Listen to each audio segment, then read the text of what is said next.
the mountains of Western Canada, there's a rich history in both the land and the friendships.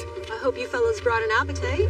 They all lived on ranches, not too far apart. He invited the whole neighborhood over to his place for dinner. But old bonds are easily broken. Gotta stay off of my property, George. I'll stay wherever I want. They did not like each other. All this stuff is mine. It's junk, bud. No, it isn't. Things got heated very quickly. Get out of the way, you jerk. Ron always took it that step too far. George Parent was also a short-tempered person. You're a weasel.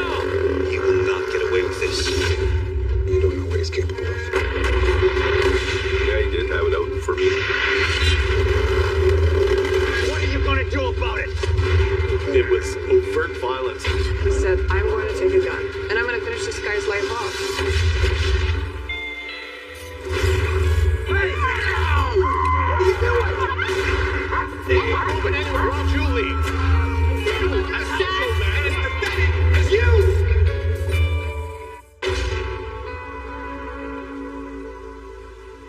Nestled deep in the Canadian wilderness, 2 Mile is a rugged ranching community situated, as the name suggests, 2 miles from the closest town. If you like the outdoors, this is a spectacular place to be, there's no question. The mountains are glorious. It's got wolves, moose, salmon, good hiking, good snowmobiling. It still has a kind of a frontier sort of a feel to it. It's mostly ranches surrounded by wilderness. George Parent was born and raised in the area and still considers it his slice of paradise. Lived here all my life and got everything I need here. It's pretty picturesque here. His younger brother, Louis, hasn't strayed far from home either. So the two brothers, Louis and George Parent, had a farm. Their dad had originally owned it. Everybody in town knew who they were. Quite the collection Dad had. What a collection we have. Well, I have a nice log house up on a hillside overlooking the whole farm, and my brother lives halfway across. George and Louis are the third generation to live on the farm after inheriting it from their father. They had an old barn. They had a lot of old equipment, scrap metal, stuff that was laying around. All the farming equipment was passed down from my dad. It's a nice tractor and a plow. Today, Louis is suddenly struck by an idea. You know, Yeah? we could have the wedding here. One of Louis' parents' children were getting married. My brother wanted to use the hay barn as a little chapel or whatever. No, think about it. Make a nice chapel. Well, I guess if you want your guests to have rust all over their Sunday best, We'd have to tidy up first. says the Energizer Bunny. Louis is 6 years younger than I am, and he's so energetic that after work he goes jogging for 5 kilometers. You ready to head over to Ronnie and Sage's? Yeah, I'm hungry.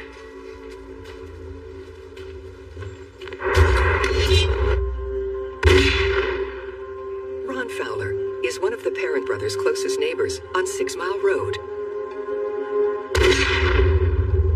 They all lived on ranches, not too far apart.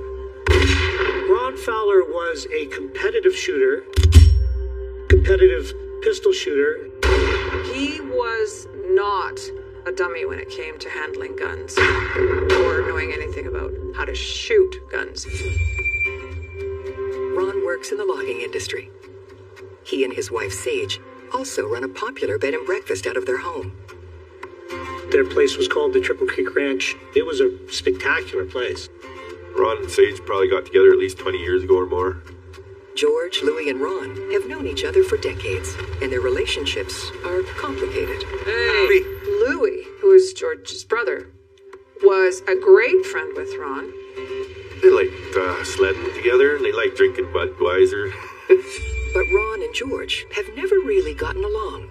I was a friend of George Parent and Ron Fowler, but the Parent brothers had totally different involvement with Ron. George Parent and Ron Fowler knew each other, but they did not like each other very much.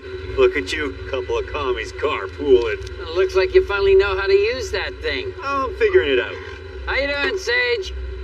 I like your new sign. Business has been good. Pull on back, I'll let you in. Okay. George and Ron play nice for Louis' sake, and because of George's history with Sage. Sage was like a nice country girl. I hope you fellas brought an appetite. I was good friends with her. He's hungry. Perfect.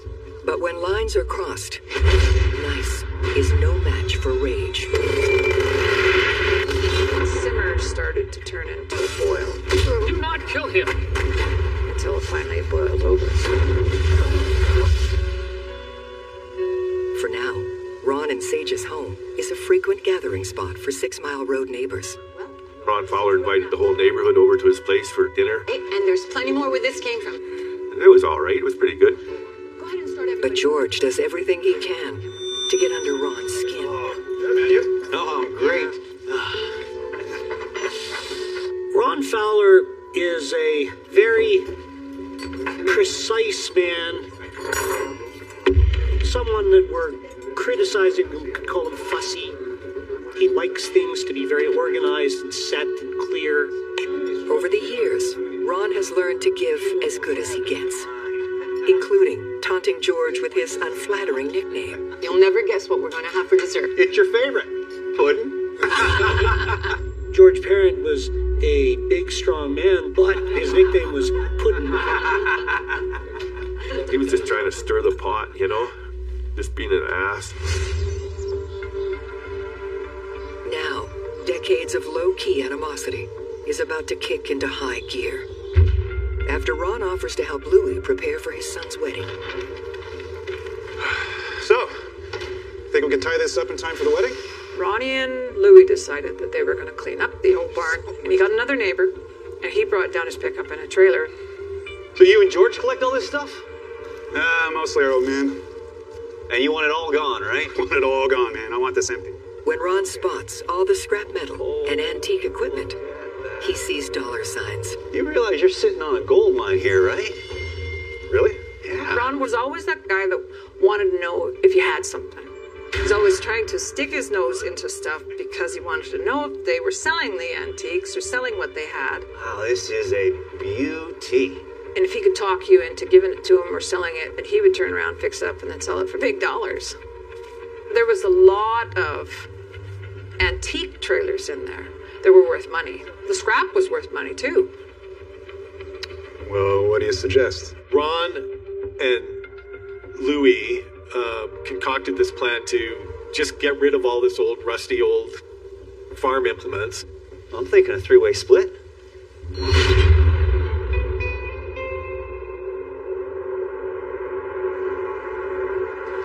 A few days later, Louis and Ron are almost finished clearing out the barn when they're stopped in their tracks. George had no idea what the men were up to, and when he finds out, he's not happy. Ronnie and Louis didn't tell me about selling all for scrap metal. They had their own little clique going there. George happened to come in and find out that this was going on. All this equipment was being removed. Hey, welcome back, George. What the hell's going on? We cleared out the barn. What? Hey, George. Selling some of your old crap. My dad's stuff isn't crap. That stuff kind of had sentimental value to me. So I would have came an hour or two later, would have been gone, and I wouldn't known nothing about it. George was quite offended that Ron talked Louis into it. What do you mean? It's just sitting around here doing nothing, taking up space for the wedding? We're helping you out here. Puddin', let it go. Shut up! George Parent was also a confrontational and short-tempered person. This stuff is not for sale. It's not yours to sell. I didn't think that feud would ever get blown out of proportion like it did. Things got heated very quickly.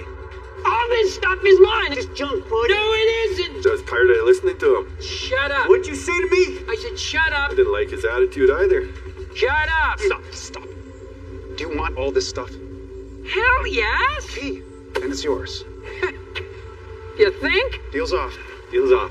When George discovers some of his dad's treasures are already gone, he sees red. Where's all the other stuff? Like what? The other stuff? The Yeah. other stuff? We already took a load down there, George. You did what? Bring it back. He just kept on and on. It was a junk. So I told him, Ron, off, Ron, just get the out of here. Get out of here. Just get out of here. Trying to help you out, get rid of some of your junk. I am not gonna forget it, Puddin'. And he just waved his little finger at me. Just remember, you said that. Just remember you told me you up. I'm not gonna let you forget it. It's war, George. The war I'm gonna win. And that's where it all started, I think. War, George, I'm telling you, it's war! I think it would be fair to say that the conversation went from hello to you very, very quickly.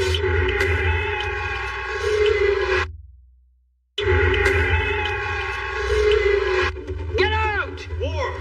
When this incident happened at the barn with the antique tractors and all the scrap metal, this was the point of no return for this relationship between Ronnie and George. Ron Fowler is incensed that George Parent turned his helping hand into a personal attack. Ron had done a day or two of hard work, had used his tractor, and had burned a whole bunch of diesel, and he got bupkis in return. George is livid that Ron meddled in family business and tried to sell his property. He's such a weasel. Like, trying to make $1 off somebody like that. Oh, this is a beauty. He sticks his nose in just a little too far. Gets a little too involved. War, George! From now on, both men seize any opportunity to stick it to each other. I went and bought myself a four-wheeler, and I got the biggest and the best four-wheeler you could just about get. I wanted to go four-wheeling and just spray rocks all over him. George takes his new ride out on 6 Mile Road and heads straight towards Ron's place. The property that Ron and his wife owned was at the end of the 6 Mile Road. From there, it turned into a forestry road. So everybody that lives in that area comes down the road to get wood. The forestry road is public access, but to get there, you have to pass by Ron's land. Ron was really protective of the property. He didn't like people coming through it because it encroached on their privacy. Ron Fowler took a more proprietorial interest in the road than was justified. It was not his private road. Ron is convinced it's his duty to protect the road, even if he doesn't legally own it. Ron Fowler was known in our area as the 2 Mile Sheriff. He took it upon himself to get too involved. The way Ron sees it, George is trespassing, and he takes matters into his own hands.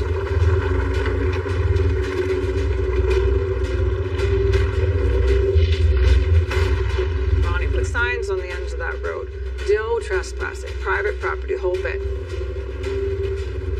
Yeah, he plastered them all over, but this is my rights driving through his property. You didn't give George trouble, he didn't give you trouble back. But if you pestered him, he would put you in your place. George races off to give Ron a piece of his mind. Instead of staying on the road, I'd drive on the lawn. Kind of tormented him. Ron Fowler said George Parent did donuts right where Mr. Fowler's driveway intersected the road. No, I never ever did donuts, but I did drive across his lawn. Ron? Ron, you better come see this.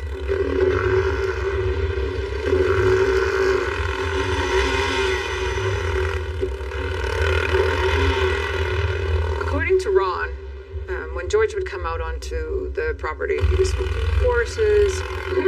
This became a huge issue. I never ever chased his horses. At times I'd dust out his horses a little, and he figured I was harassing them. This was not good for business. Ron and Sage find George's behavior disturbing and believe it's upsetting their bed and breakfast guests. You were right about him.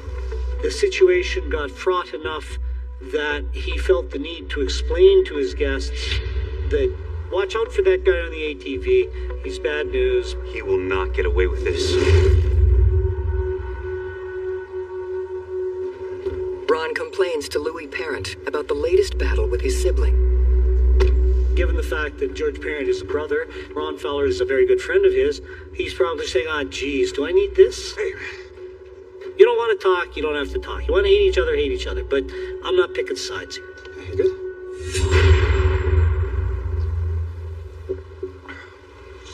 Hey, listen. You gotta take it easy. Yeah. Louis begs his brother to tread more carefully. My brother said, watch out, he's liable to kill you or whatever. Okay, you're putting me in an awkward position. Okay, you're my brother, and he's a good friend of mine. No accounting for taste. You know, I would say that you don't know what he's capable of. But you do know. Louis reminds George that when it comes to protecting his interests, Ron isn't afraid of using firepower. So many years ago, Ron was involved with a shooting that involved a pickup truck and some kids on his property. Get off my property! Ron had actually come out with the gun and shot at a truck, hit the front quarter panel. Kids went home, told their parents, and called the cops. So there were charges laid. He got his guns taken away for that, but he got them back after a while. Even though his record was cleared, Ron's dangerous reputation remains intact. He's armed to the hilt and a crack shot. Ron Fowler would have had, I am guessing, 15, maybe 20 firearms all told. So what?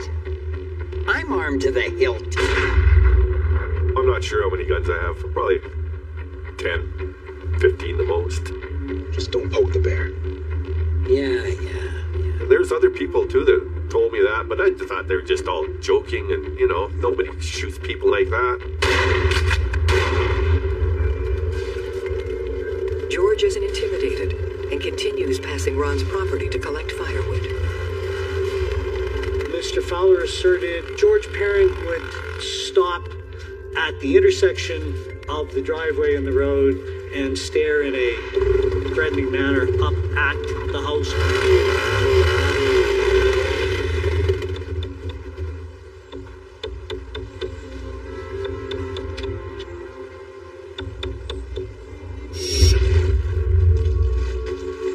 I'm terribly sorry about this.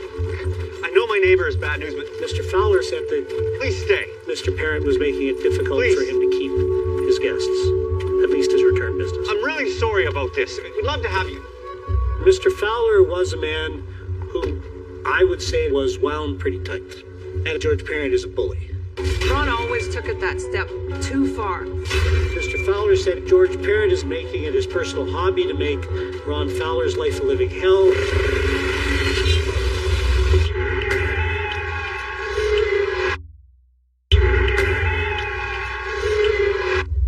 It's a fair point to say that George could have been poking the bear. How dare you scare my guests away? He got in my face there. We had another little altercation. Yeah, it's your face that scared him off. Gotta stay off of my property, George. This is between you and me. Think about what you're doing to Sage. Sage should never have married you anyway. Think about what you're doing to her livelihood.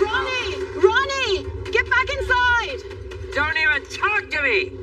Ronnie, don't give him the satisfaction of getting under your skin. I don't know if she egged her husband on or not. Like, she's never told me to keep the peace. You are gonna get yours put. There'll be other Trust me. guests. Come on.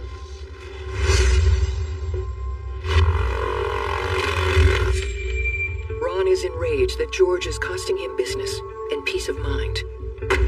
You buy this beautiful property in the middle of nowhere and you figure this is great, I'm going to have this to myself, and there's this constant stream of vehicles back and forth. I could see where anyone might eventually get a little bit of a twitch about that. George is fed up with Ron, thinking he's the king of 6 Mile Road. He was quite authoritative and dictator. He was harassing the public. A lot of people I talked to would tell me they had a bad encounter with him. When Ron gets a fortuitous call, it sends him on the ultimate power trip. Ron Fowler was approached by the Ministry of Forests and was prevailed upon to keep an eye on the road for people who were poaching timber. He sees it as the perfect opportunity for revenge. So, a little while later, George went out to the bush. He needed some barn poles, so he cuts down some big cedars. But with big timber, you have to pay for a permit. Ron saw him and called forestry. So what do I owe the honor? We've had reports that you're poaching cedar logs from public land. Ron accused George of stealing high-grade cedar. So they come out to George's and said, hey, you got some poles? He said, yeah. So is that a problem? You need a permit for that. I guess I better get one. George said, I'll pay you the permit. The permit was only $20, $30. Let it slide. But next time. Will do. When forestry officials decline to press charges, Ron vows to build a case against his neighbor. I went out there again and I got some pine rails. Then on the way back, he was waiting for me. I got you, George. Crossing my land, huh? pointing up at me, even taking pictures of my load. He was trying to frame me, I suppose. Trying to get me any way he could. He's pretty crafty.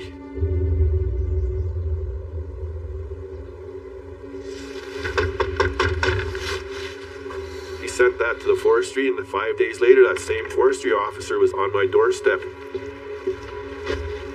You again? He was irritated, I'm sure, when forestry called and said, "We got another call from your friendly little neighbor." So what? It's not cedar.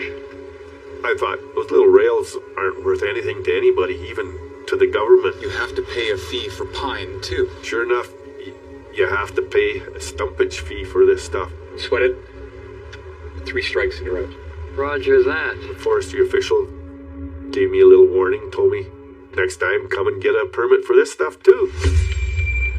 George is fuming that Ron reported him for 2 such minor infractions. Ron was really trying to catch George on any technicality with this. He always took it that step too far. But in Ron's eyes, George is a criminal who needs to be brought to justice. Mr. Fowler was a man who would stress. The guy has spent a lot of money and a lot of time and a lot of effort to get into the middle of freaking nowhere, and George Parent is in his face all the time. Both men reach their breaking point. If the scrap metal was the instigating moment, It's war, George. It's a war I'm gonna win. the most critical moment was the backhoe incident. I went out and got 2-3 trees for firewood.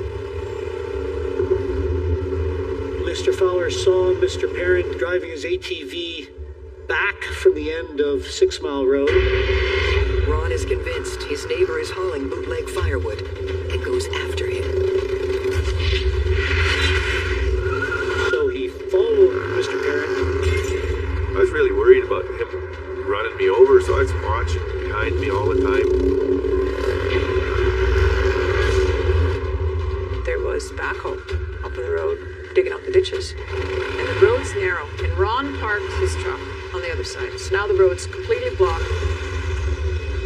Now I got you, What Puddin'. the hell are you doing? Bossy cheese. Ron comes flying out, and he's got a camera. And now he's taking pictures. What's this? Oh, you got a permit for this, Puddin'? Ron wanted to take pictures of the load to give those to the forestry people. I don't need a permit to punch you in the face. Oh, is that a like threat, George? Darn right it is. Just even taking pictures of my load just perturbed me.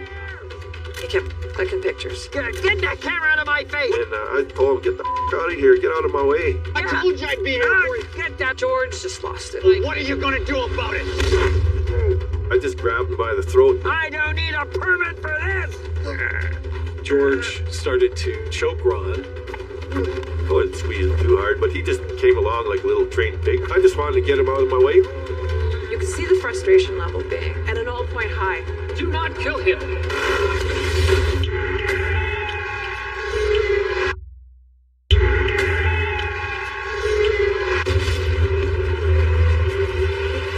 He was terrified.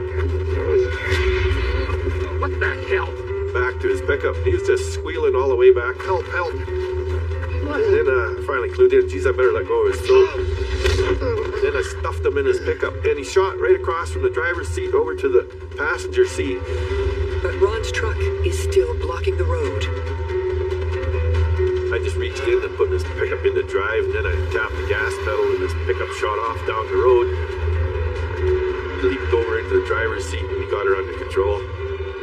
For Ron, this is next-level terror and humiliation. So he immediately went back home, called the police. Yeah, so I'm on my four-wheeler and I got a load of wood behind me. I didn't realize I could get charged with assault. I just wanted to get him out of my way. Dragged me from the ATV. He threw me into the truck. My truck. Garcia and Pete, they had George give his statement, and they had Ron give his statement. There was a big discrepancies in the story, being told by 2 different men. But there are 3 witnesses to what happened there. There's a third-party witness, the backhoe operator, who knew both of them. George, you're going to kill him. The backhoe operator tells police George became violent after Ron cut him off and blocked his way. The police decided that there was really nothing that they could go on. You know, this was a feud between men. George feels vindicated. I was relieved. The cop said he was blocking the road on me, so he instigated what happened. Ron is furious. He won't see justice for this traumatic event. It was overt violence on the part of George. This really made Ron fear for his life. It was, in Mr. Fowler's view, a pattern of escalating harassment. After this, Ron Fowler installed cameras in his property. Because they lived out at the end of the road, Ron was scared of, being out there unprotected. He had about 6 cameras. It was a pretty good surveillance system he had. I hope you can hear me, Sheriff 2 Mile. You're a weasel! The surveillance cameras didn't bother me at all. I don't know what was going through Ronnie's mind, if he thought I was going to kill him or not, but I had no intentions of hurting him, really. Not unless he really got in my face again.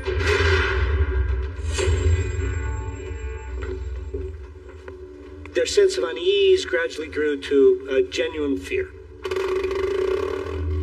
Ron started feeling like a prisoner in his house because he didn't feel safe outside.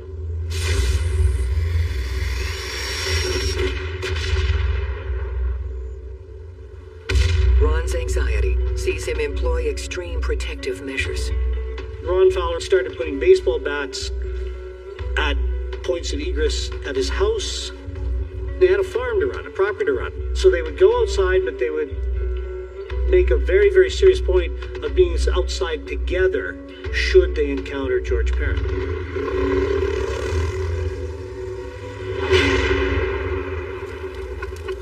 So how long did it take him to figure it out? Despite the animosity, Ron and Sage can't pass up a community gathering.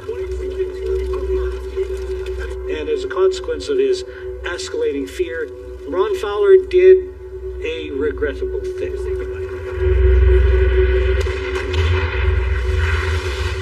He obtained what's called a prohibited firearm, Snub-Nose .38.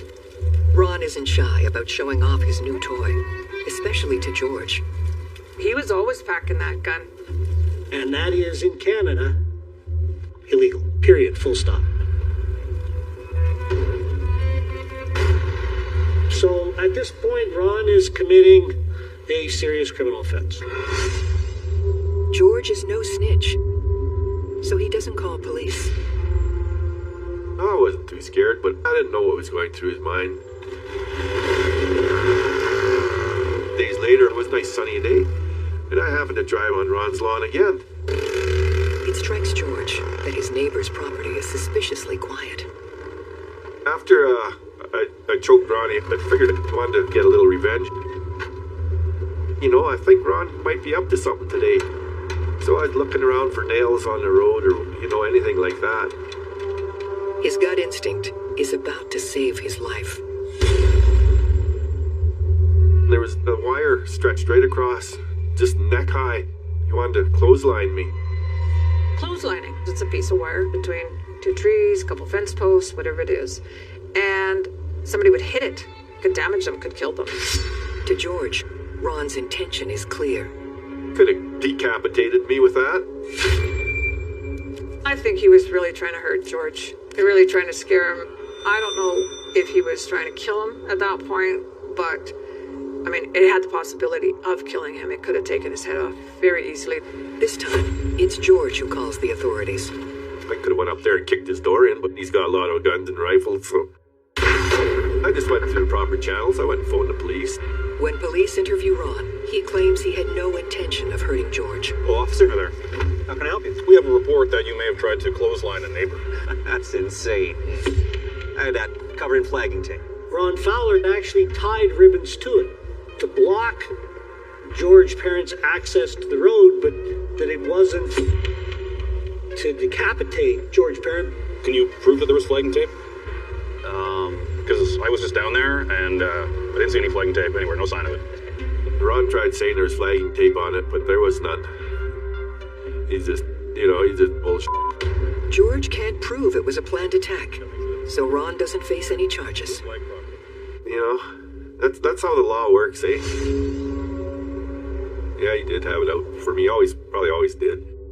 Now, whenever Ron strikes next, George will be prepared. I got a few rifles. At least 5.22s. 22 Magnum also, and I got some 303s. I don't have no handguns though. George Parent carried the shotgun and the rifle when he was gathering firewood. The next day is a frigid Saturday, and George packs up for another trip down 6 Mile Road. 2, 3 o'clock, I went out for firewood. I had 2 rifles on my four-wheeler. They were both loaded. Down the trail, Ron is heading out and packing his gun in case there's trouble. Ron had the firearm with him then at that time because he felt he was doing something dangerous, going near somewhere where George might be. In the meantime, George is going out to the bush. So I went out and I got that, and I was coming back around 5:15. I was driving along and I seen this piece of rope laying on the ground there, and it was a good useful little piece of rope for something. And I reached over and bent down to pick it up. Then when I was just coming up, I could see these feet. That little weasel, Ronnie. It starts with a $20 permit and explodes to gunshots.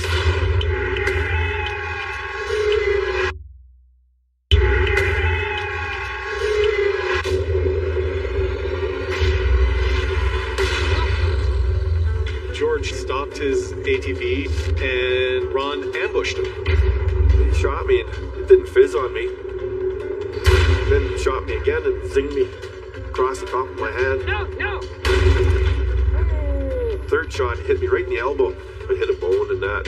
And I just looked at him and I said, "You f***ing And then George basically came to his senses and got the heck out of there as fast as he could. As a testament to what a big, strong, tough guy he is, the bullet blew up his elbow. He was able to drive his ATV to his place. But I made her home, and I took my guns off my four-wheeler, and I hid them in my deep freeze, because I figured the cops would be coming.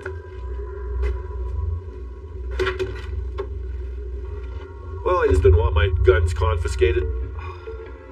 That's when George realizes where the first bullet struck him. He shot me right in on my heart. That bullet hit him right in the chest. Fortunately for him, he just happened to have his cell phone and his wallet in the pocket of his shirt. Bullet went through the phone first and then into my wallet. Just caught the corner of the cards and chipped a few of them. It stopped a fatal shot right in his heart. He always carried his phone and wallet in his side pockets, but that day he carried it in the front pocket, and that was the day he got shot. The fact that he's alive is miraculous. That bullet had to be going some 700 to 800 feet per second when it hit him. It just doesn't make any sense. George drives himself to the hospital in town and calls police from there. Ron was charged with attempted murder, aggravated assault, and possession of a loaded, prohibited, concealed firearm. In February 2019, Ron Fowler stands trial for the attempted murder of George Parent. The firearms offense carried a 4-year minimum, so no matter what, he's going to do 4 years. But aggravated assault and attempted murder is anywhere from 4 years to life. The Crown prosecutor argued that Ron Fowler had put that rope there in order to get George Parent to stop.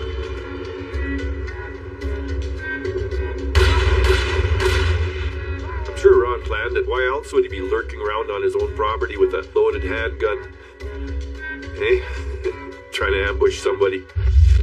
When Ron takes the stand, he pleads self-defense. So according to Ron's version of the story, he was just down there minding his own business, looking for something that he had lost, and George snuck up on him and pointed a rifle at him. George Parent was saying, "I've got you now, you little bastard." And at that point, it was in fact sensible for Ron Fowler to shoot him in self-defense. Ron's version of events is a tough sell at trial. And when Louis Parent testifies, it completely falls apart. Hey, man. Louis testified that later on in the evening after the shooting, he talked to Ron. I told you they'd lose. They always do. What are you doing right now? I'm watching the game. So they talked about the hockey game. They talked about everything else, but shooting George. No. Louis said that he found out later on from somebody else entirely that Ron had shot his brother George. Ron Fowler panicked because he realized, even if it was self-defense, he's got a concealed illegal firearm. So he took the firearm and he buried it in the woods. The police searched the area extensively and they never found anything, but to a jury, not calling the police after you've just shot somebody, getting rid of the weapon, it just doesn't look very good. So ultimately the jury found Ron guilty of attempted murder. I was thinking they would, but I was really glad when they found him guilty. Following sentencing, Ron is released on bail. Louis Parent severs ties with him. He just sliced him right off, like, don't mess with family. He still loved me somehow. Then, a fatal accident turns this story on its head. Ron Fowler got hit by a semi-truck. No one was charged, misadventure, homicide, or suicide. I don't think anyone has any idea what happened. Sage sells the bed and breakfast and leaves the area for good. Her life got shattered. She thought that she would be with this guy and, and grow old together, and they would, farm, and they would have their horses and their bed and breakfast that they ran out there. The extent of that, when you have to think about it, right in the heart. George and Louis still live on the land their father left them on 6 Mile Road. I can't straighten my one arm out because it's crooked from getting shot. Here's my phone all mushroomed out. Here's my wallet. Here's the bullet. It's just how's luck. I'm around still. I should be dead if it wasn't for my wallet and my phone. To this day, the barn is still standing, with its remaining treasures tucked inside.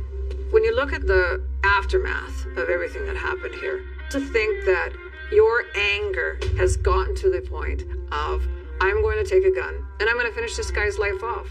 It's sad. It's really sad.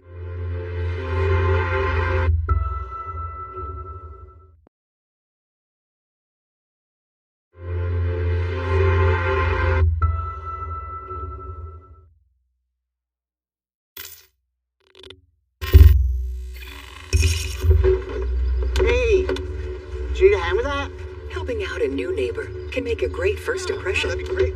Especially if it's someone who shares your passion. Hey, you a Packers fan? Oh, yeah, you bet I am. But when personalities clash, Listen here, you little brat. a neighborly spat becomes a deadly battle for survival.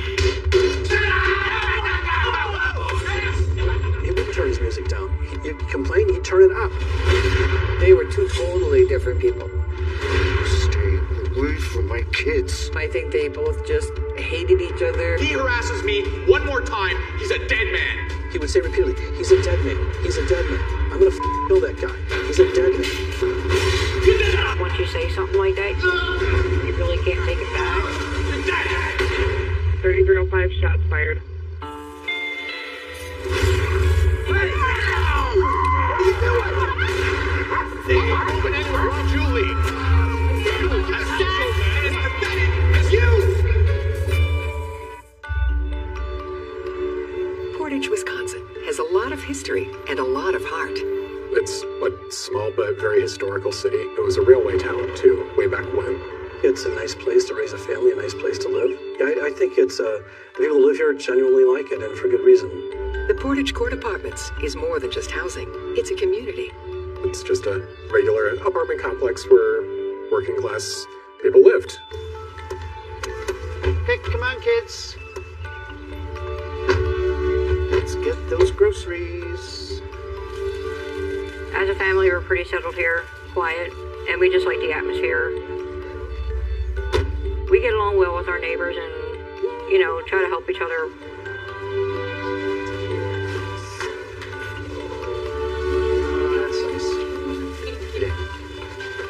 Julie and Calvin Eldridge have lived here for 10 years and are raising their 2 children, Lorraine and Charlie. The sweet, small-town life is all they want. We as a couple like to keep ourselves pretty quiet and stay to ourselves and more like homebodies. Charlie, can you grab the stuff in the freezer, please? Kelvin and his wife and his family are very close. They rely upon each other. They hang together, so to speak. In this tight-knit world, the only dark cloud is Calvin's health. He's had a double knee replacement done and carpal tunnel on both wrists, so he's unable to work. What are we having for lunch? This means Calvin is home all the time.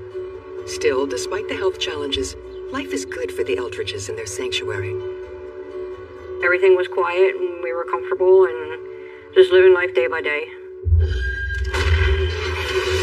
And now, the family is about to get a new neighbor. This was Victor's very first apartment that he had on his own. He was very proud of it. Victor Reynolds has recently separated from his wife and is looking for a fresh start. He's moving into the unit above the Eldridge family. He was a very hard worker. He was very much a people person. Victor Reynolds was very soft-spoken when he wanted to be. He could be the sweetest man that there was. Hey, should you eat a ham with that? Yeah? Yeah, that'd be great. Great personality, sense of humor, and he drew people. Yes, he was easy at drawing people into him. Oh, no. Good. I'm Victor. Oh, Calvin. Nice to meet you, man. Yeah. Thanks for the help, man.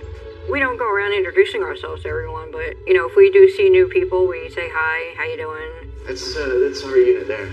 Oh, yeah? Yeah. We're going to be neighbors at one flight up. I heard.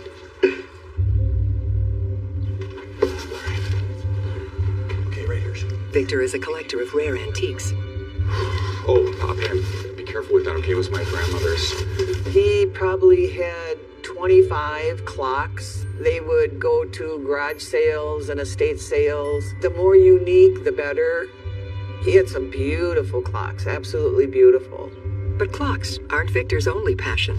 Hey, you a Packers fan? Oh, yeah, you bet I am. Ideally, we would like to have a friendly neighborhood experience and that we know our neighbors and get to know them and, if not be friends, be casual acquaintances.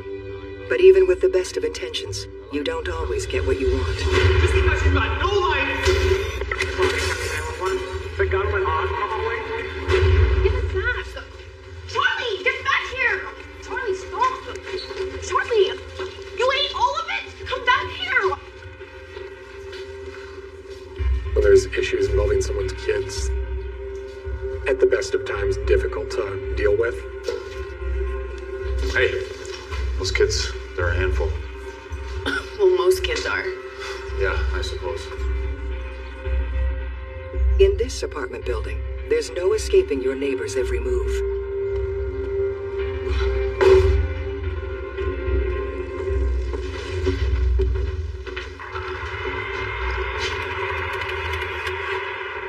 Victor had a back bedroom set up with tools and things like that, and he liked to tinker around with certain things that I suppose made him happy.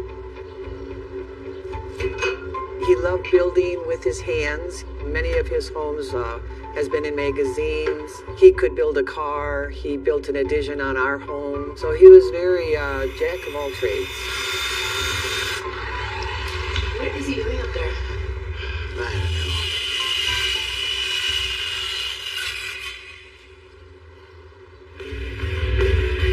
Victor liked loud music. He liked headbanging music. Living directly above us, we could hear everything. It was it loud enough to disturb us? I don't think he realizes how thin the walls and floor are. Sure. Some thinner walls. Go talk to it. It's a place that you're going to be aware of your neighbors.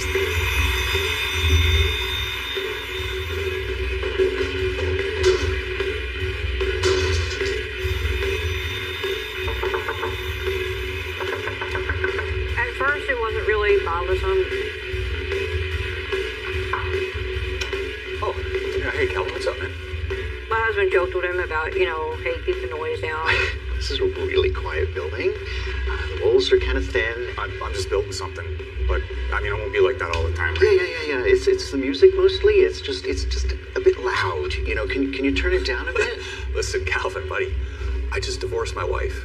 The last thing I need is, another one telling me what to do. You know what I mean? He just really wanted to enjoy his freedom.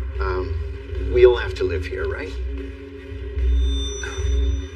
All right, yeah, I'll turn it down. Okay. See ya.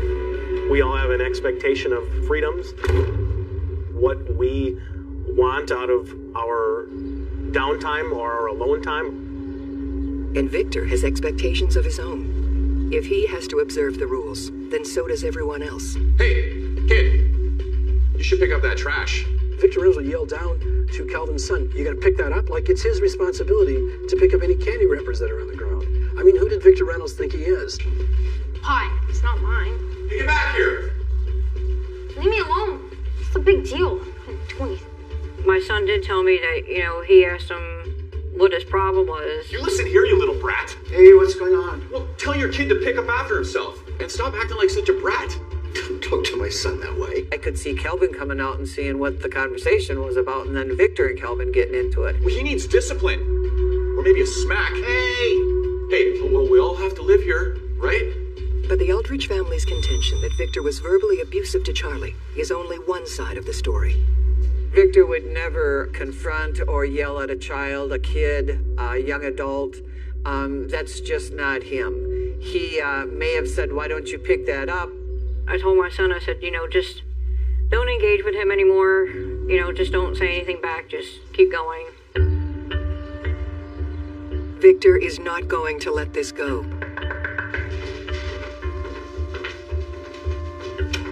Hello. Yeah, hi, officer. Yes, we received a complaint about a Charlie Aldrich.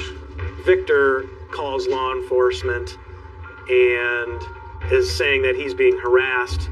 Apparently he's been harassing the upstairs neighbor. Police were called over the candy wrapper being thrown on the ground. My kid's just playing around. That guy started yelling at him. Now we're at a he said thing. It's impossible for police to know for sure what happened. Yeah, well, I'm sorry you had to come all the way out here for nothing. Well, your neighbor certainly didn't think it was nothing. Look, you guys obviously need to sort this out. I don't know what we can sort out. Come on, he was just being a kid. One thing's for certain. This neighbor feud is not ending anytime soon. It absolutely spiraled out of control. No one ever knew it would get so bad.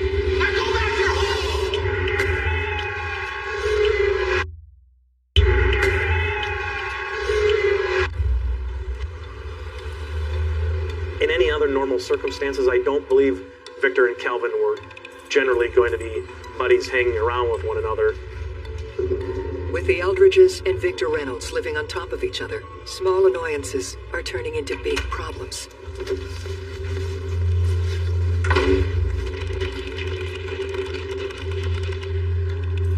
Hey! Watch it! Well, I think in probably most apartment complexes, any door slamming is going to create some level of noise and some type of wall shake. Watch it! What is this guy's problem? It had gotten to the point where trying to communicate with one another wasn't working. Like all communities, the Portage Court complex has its routines.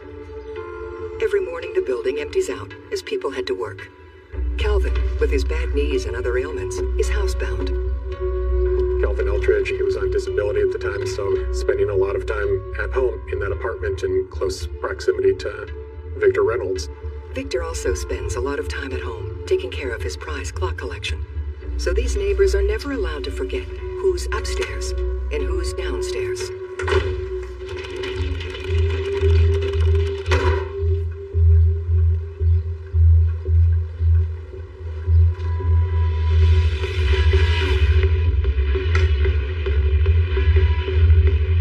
He would play it loud enough where I think he knew we could hear it.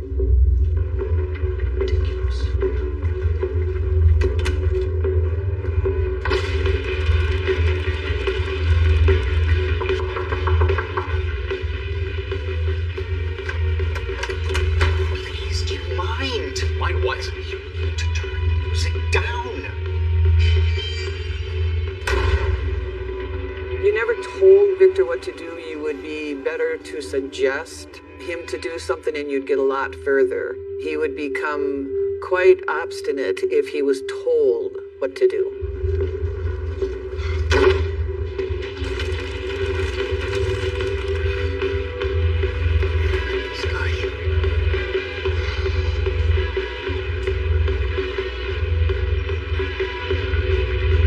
He wouldn't turn his music down. You'd complain, he'd turn it up. During the day, you should be able to do what you want to a point. Nuts. Calvin would bang on the ceiling.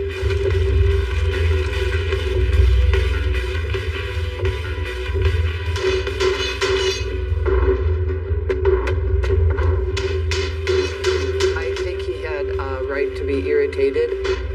Could he have toned it down a little bit? Maybe.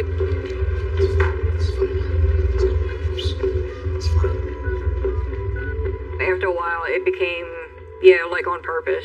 Like, he just didn't care. Calvin felt that Victor's music was too loud. Yeah, I can't take it anymore. He's playing it like day in, day night. He called law enforcement. An officer went to address the matter. Yeah, hey there. We've received a complaint about the music.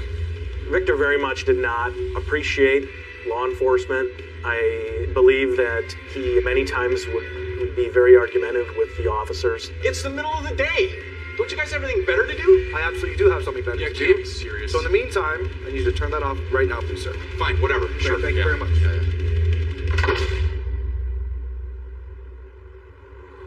Peace and quiet are restored, but the damage is already done. Imagine not being able to relax in your own home.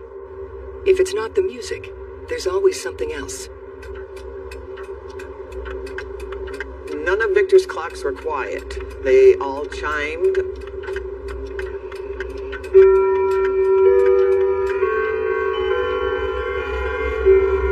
A lot of them chimed every 15 minutes, on the hour, all night long. How is that? So I'm sure that really irritated him too.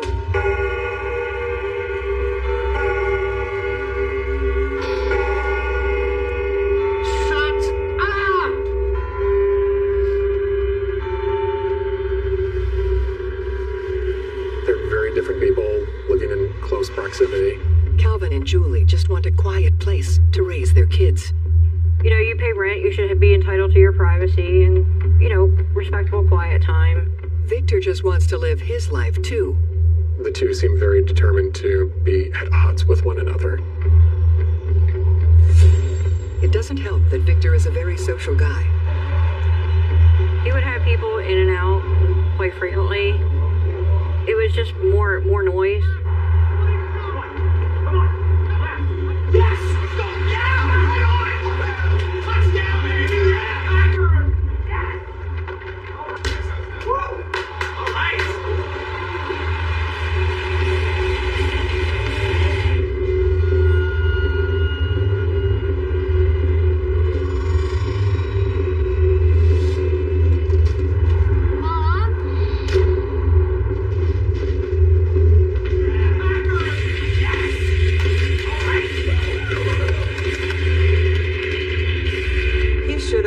To play his music, he should have been able to have friends over. What is your problem now? God, you live off your wife like some impotent sack of jelly. Victor is essentially in a name-calling rage. Just because you got no life, no friends, no job, no nothing! He would say whatever colorful language that Victor would use. I could see him saying that. Now go back to your hole!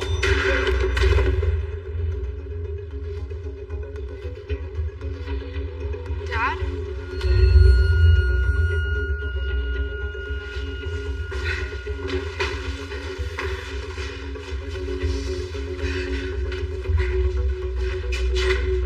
It certainly is a dangerous situation. Things escalated faster than I ever expected. I'm not talking to you!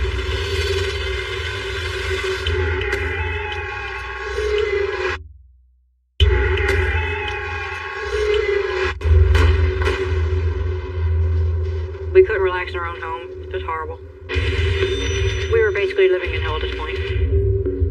They were two totally different people. Totally different people. They only had a few inches of floor between them. Nobody should have to put up with this situation. The noise from Victor Reynolds' apartment is incessant. Calvin and Julie Eldridge take steps to end it once and for all. Victor's behavior was very unpredictable and scary. I would not feel comfortable confronting him about anything.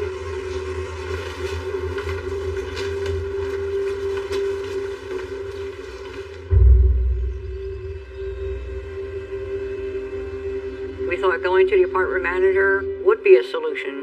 Are you serious? Have you heard anybody else in the building complain? No! Just that jerk downstairs! I don't play my music when it's dark. I don't make any noise after hours. I haven't done anything wrong. What, and I'm just supposed Victor was a man with a very thin filter, if any. But I'm just supposed to listen to whatever that jerk says? He was obnoxious. He was shouting obscenities to her. Well, you can tell him to shove it. If he harasses me one more time, he's a dead man. And you can tell him I said that. He would say repeatedly, he's a dead man. He's a dead man. I'm gonna f***ing kill that guy. He's a dead man. I just don't know how he could say such things, and when I had heard about these death threats against my husband, I was really upset by it, because once you say something like that, you really can't take it back. I cannot believe, knowing Victor as long as I have, that he would actually call somebody up and say, I'm going to kill him. That's not Victor. Beat the F out of him, maybe. Hey! Hey! The next time you got a problem with me, you take it up with me face to face. Yeah, get the hell out of here. You got no life. What the hell's the matter with you anyways? The friction between neighbors just gets worse and worse.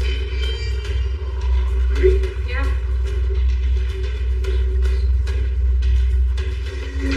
Hey! Tell your kid to smarten up, will you? Or I'll smarten him up. Seriously? It makes me feel very upset, because you can threaten my husband all you want. You know, he's a grown person. But my son, that's my flesh and blood. You know, I would go to great lengths to protect him.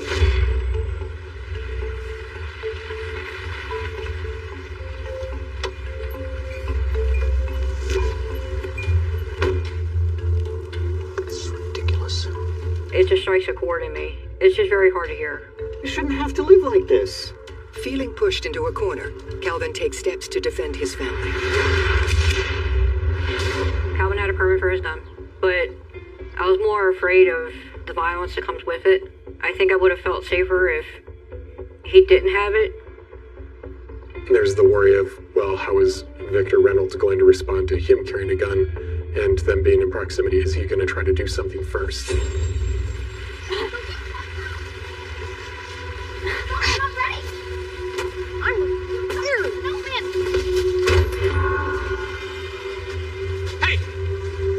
Knock it off.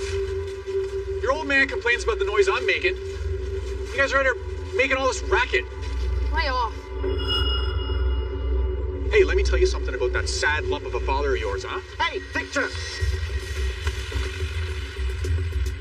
You stay away from my kids. Well, if I lived next to a guy like Victor Reynolds, I would buy a gun myself. And then, according to Victor, Calvin takes this war of words to the next level. Victor told me Calvin patted his gun and said, I have one in here that's for you, so you will get yours. That's another escalation of the situation. You think that makes you tough, huh?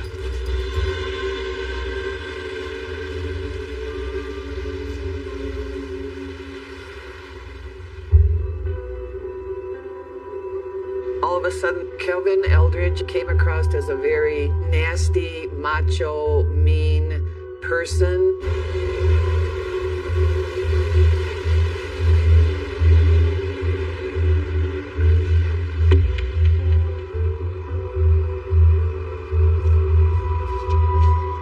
Eye contact was always really just glaring at Victor. Intimidating, very intimidating. You gotta get out of here. The usual daily irritations continue, until one day, when the situation escalates to a whole new level. These veggies are gross. When was the last time you cleaned out the fridge? I don't know. And you got nothing in the cupboards to eat. Okay, so I'm gonna order out. What do you feel like eating? He did take his gun and shoot it into Victor's floor. He barely shot a hole through a floor. What the hell was that? If Victor would have been standing at the wrong place at the wrong time, he would have gotten him then. Oh, that's it.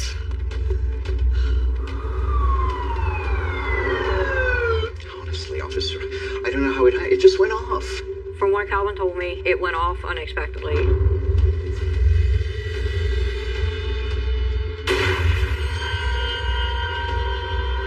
And I was not there to see it. It accidentally discharged. It was a really stupid thing to do. You know, I was cleaning it and it just went off. He's lying, and you know it. The bullet almost hit us. He did that on purpose. Calvin had threatened his life at this point. Honestly, officer, I wouldn't do that. Oh my, you lying son of a bitch.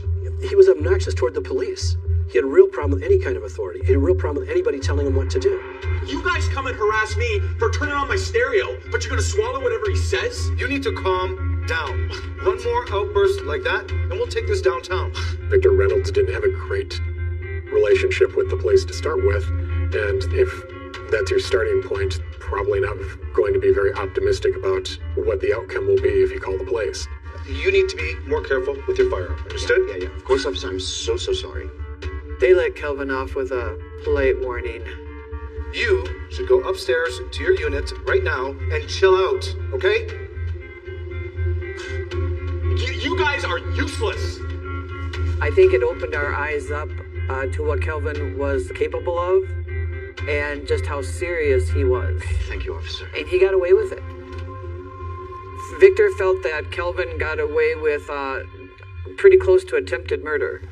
I swear that idiot's trying to kill me. I was just floored. Hey, you need to be careful of him. He's dangerous. Come on. Don't worry about him. I can take care of him. That's when Victor realized that Kelvin was out to kill him. That's when Victor said, he is going to kill me. He wants me dead.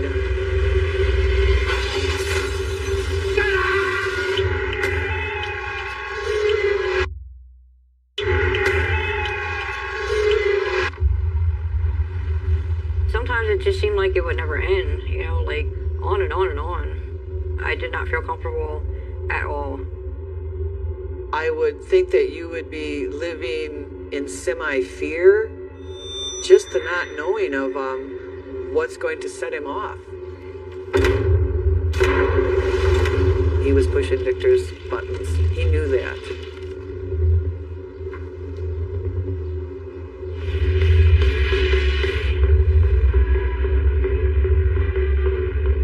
At the Portage Court Apartments, the building manager may finally have found a way to end the feud, or at least put some distance between Victor and Calvin.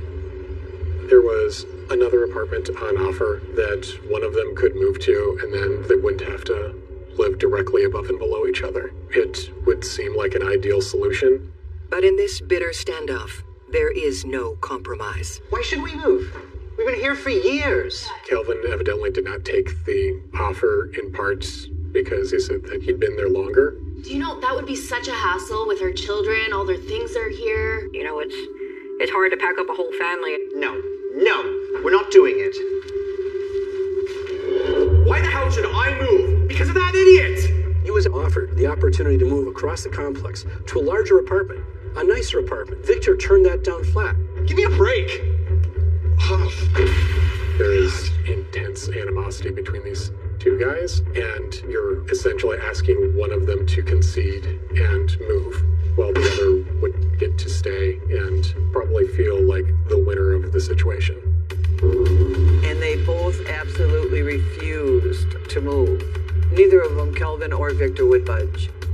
Instead, they remained seething in anger, separated by only a few inches of flooring.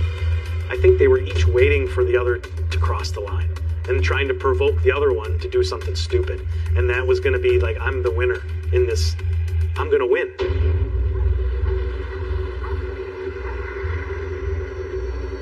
It was a normal day for me. I was at work, and I come home between 2 and 2:30.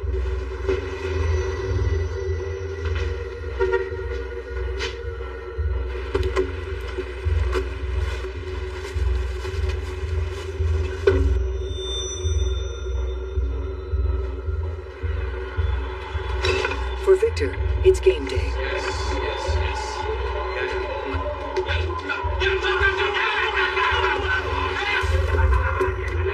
For Calvin, it's just more misery.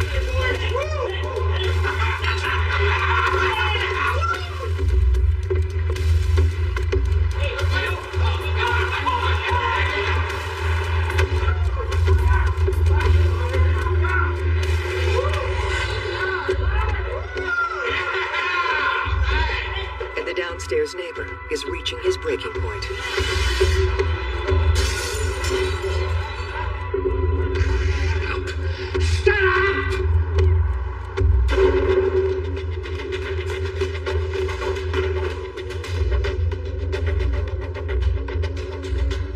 By that time, I think they both just hated each other, and they were bound and determined in one way or the other that it was going to end.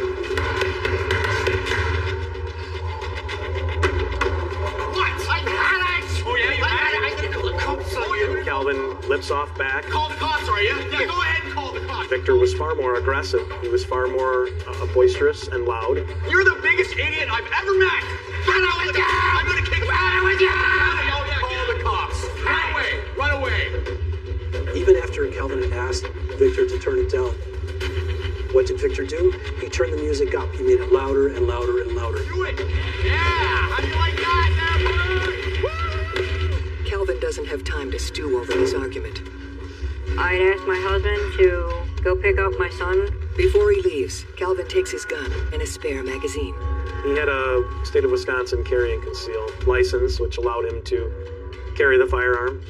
I told my husband, I said, just keep going and just go do what you gotta do. Reported by Victor that the door was slammed.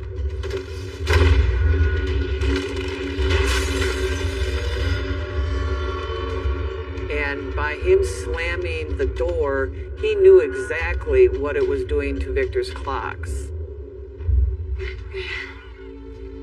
Calvin had pushed him to his limit. Where Victor at that time, his adrenaline must have just been so over that he wasn't thinking. Calvin had pushed him that far. Hey! You broke my clock, you bastard! I think he just was in a state of mind that he was going to do whatever it took to end this. I saw him come up behind him, and then they just started fighting. I have never known him to be in a fight. Never. I can't imagine how out of his mind he was to hit somebody that he knows had a gun. I just guess he snapped at that. He just come downstairs and charged. I feared for my life. I thought I was going to die.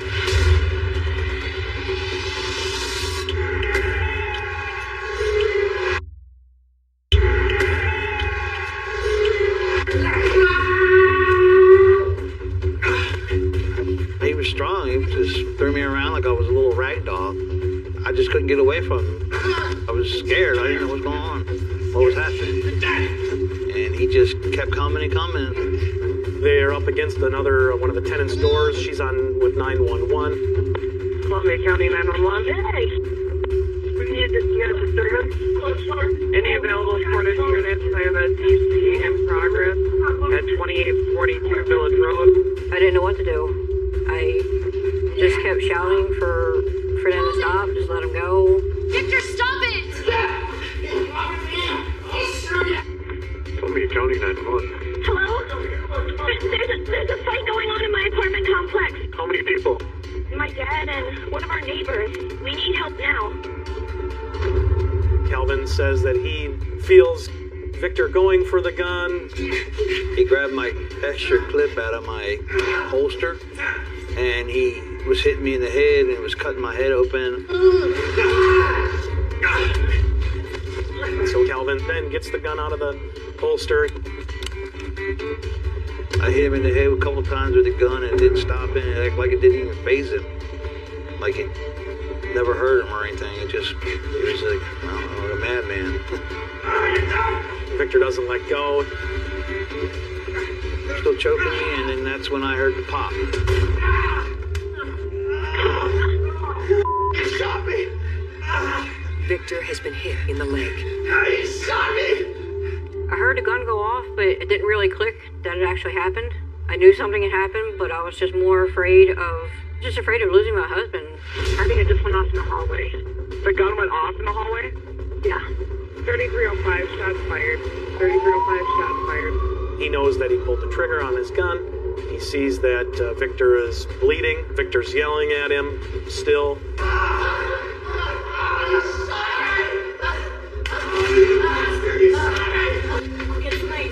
And I told my husband, I said, get in the house.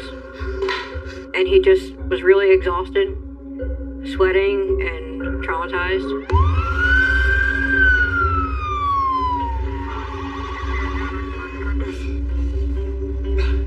He shot me, man! He shot me! Victor was vocal and yelling and swearing. He was lying against the wall on the floor in the hallway. He was clearly bleeding. There's blood on the floor, blood on him.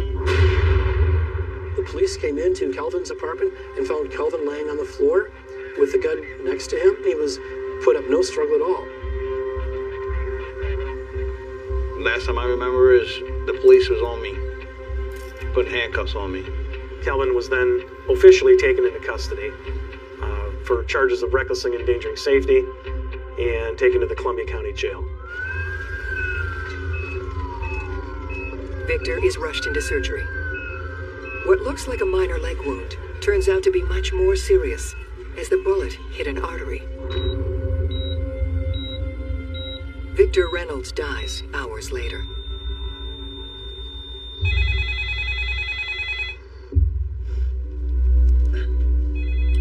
I got a call at 5 o'clock in the morning from Victor's little sister, and she's just screaming. Calm down, calm down. What happened? She said Victor's dead, and he was shot. I knew it was Calvin. Without anybody ever telling me, I knew it was Calvin. I was crushed. I couldn't believe it, because he was my go-to person. I had a hard time. Even the man who pulled the trigger is devastated. I cried like a baby. I didn't want him to die. I just lost it. I didn't want to live anymore. Calvin Eldridge is charged with second-degree reckless homicide and recklessly endangering safety. He cannot afford to post bail, so must remain in prison awaiting trial. These are both bogus charges in my estimation. I didn't feel that any charges should have been issued. For what? For protecting myself. And it was not right. I was upset, sad. I just couldn't believe they were trying to charge me for murder for protecting my own self. It is Victor Reynolds is the one who chose to come down, chose to confront my client, chose to go after Calvin, and chose to start beating the hell out of him for no reason. But the fact remains that Calvin's the one that carried the gun. Calvin wasn't shot. that it was Victor Reynolds who was shot? Murder? No. My husband never intended for this to happen. He fought his hardest to get Victor off of him. He didn't want to be in the fight at all. He didn't want it to go that far. After pleading guilty to recklessly endangering safety, Calvin serves just over 13 months. I wasn't too happy with him having to do jail time. I just wanted him back home because I was the only one working. It was hard to do everything on my own. Calvin returns home to the Portage Court Apartments, where he and his family still live. It's been fine. I've been getting along and everything. It's just, you know, when people look at you, they look at you different now because they think you've done something majorly wrong or something. He's out walking around. He murdered somebody. I'm a firm believer that what goes around comes around, and he will get his, and he has a higher above that he has to answer to. And I believe that. I hope every night when he closes his eyes, and I said this from day one, I hope Victor haunts him. I miss him every day. The jail time was very hard, and now that he's home, it's just brought peace back to me and calming. He's the one that helps me keep things together, and I hold it together for him, and he holds it together for me. You know, I wish he was still here. I wish we could have been friends. To this day, I still feel some guilty about what happened. I don't say it's his fault. I don't say it's my fault. It's both our faults. A neighbor is supposed to be your friend. It was real peaceful there. Good neighbors, good place to be. But not all friendships are built to last. It started as a small dispute between neighbors. Then it started getting rough. He was waiting for confrontation. I've been telling the sheriff he's been threatening to kill him. I know, sir. You two have been fighting back and forth. I was always armed. We do you just let him find him. Did we push each other's buttons? I didn't know what he was going to do next. He's shooting officers. It's like a war going on. He just knew it was going to end bad. Sometimes the saying good fences make good neighbors is the absolute truth. A home is supposed to be your safe haven. Our home was far from being a safe haven.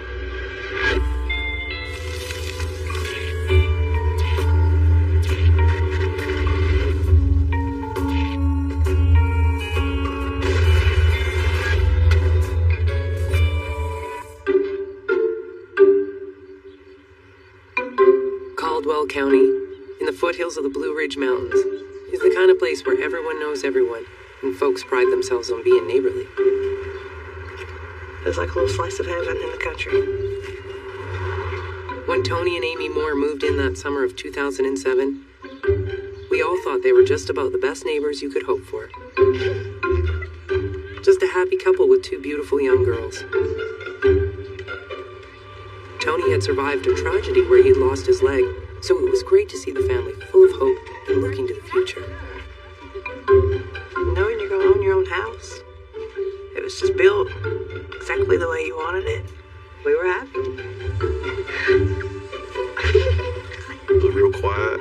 Just good neighbors, good place to be. Perfect. Perfect American dream. Tony and Amy bought their land from their next-door neighbor, Roland Youns, a Vietnam vet in his early 60s. Roland's wife wasn't in the picture, but his daughter Alicia still lived at home with her boyfriend Ricky. Roland's dog Harley was a household favorite. We all got along and tried to do things together as a family. Roland would give you the shirt off his back if you needed it. I mean, he was just a good guy. Out here in the country, folks depended on each other to get along. So Alicia and Ricky wasted no time in welcoming their new neighbors. I noticed Tony was handicapped, so I felt the need to maybe go see if they needed any help. I went over there and The Moore family seemed like a pretty nice family. It was the beginning of our friendship. As much as Tony liked his neighbors, turns out he didn't need much help. A drunk driver hit me head on, hit me and left me. I lost my leg, and I've only got about 50% use of my arm. I take care of everything off the ATV. It's my other leg. Tony was the one doing most things around the house. I'm the primary parent at home right now because my wife, works out of town. I stay home and take care of my two girls, Jenny and Ashley. With him being disabled and me having to be the breadwinner, and he supports me being gone Monday through Friday to do what I do. Work weeks were tough on the young family, but they made up for it on the weekends. And whenever Tony's grill was on, the neighbors had an open invitation. Me and Ricky would go over and hang out. Most of this on the back porch, grill some hamburgers and hot dogs, stuff like that, Most times Roland was nowhere to be seen. The old man wasn't the social type. Roland didn't really leave the house that much, but when he did go, he wanted to go hunting or go visit maybe a friend or two. But his daughter Alicia made up for that in spades. Alicia, she was great with the kids. She's like a breath of fresh air. She was up for whatever those kids were doing. We played with Alicia and it was all fun. We would just play like childish games, play tag and hide and seek, just little kid games. Looking back, it might have been better if she'd kept her distance.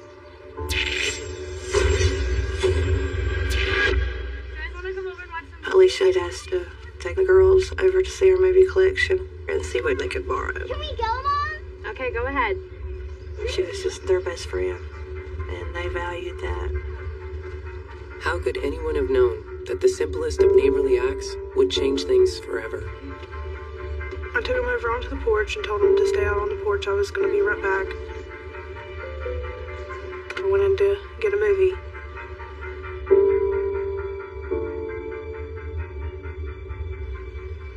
One of the girls opened the door. As soon as she opened the door, it was like the dog ran out. Just attacked us. I hear screams. Oh my God, this dog is going to kill my kids.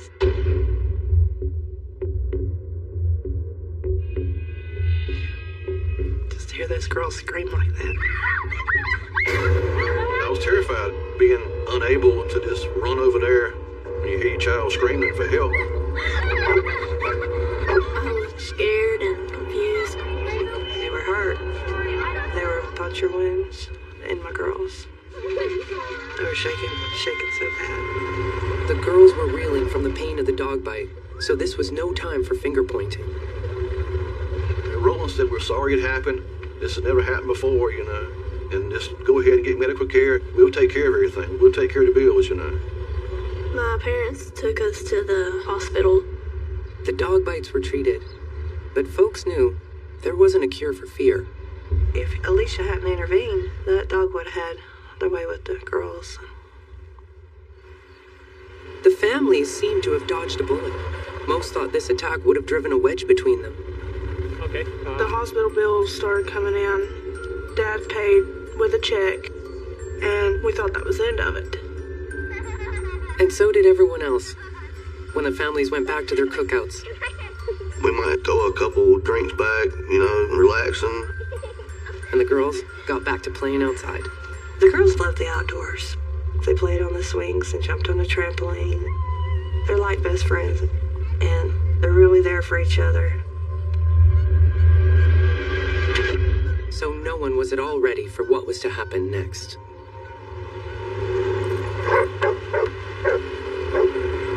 Tony brought us another hospital bill. That was for the exact same amount that Dad had paid the first time. Wait a minute. You think I'm stupid? Dad thought that Tony might have tried to reformat the doctor bill to get him to have to pay the bill again. Man just got an angry demeanor about it. He just said, I'm not going to pay that much, We figured, why should we be stuck with this bill? His dog bit our children, so we'll file a civil suit. The Moores were mad enough when the court sided with Roland. But what he did next just sent them right over the edge. Roland told me, he says, go over and tell Tony I'll give him $20 a month to pay the bill off, even though the court said I didn't have to pay it. And Tony said no. He wanted all of it or nothing. And that's when it just went all to pieces. Tension was now simmering between the once peaceful neighbors. Most thought it was only a matter of time before bad blood started boiling over.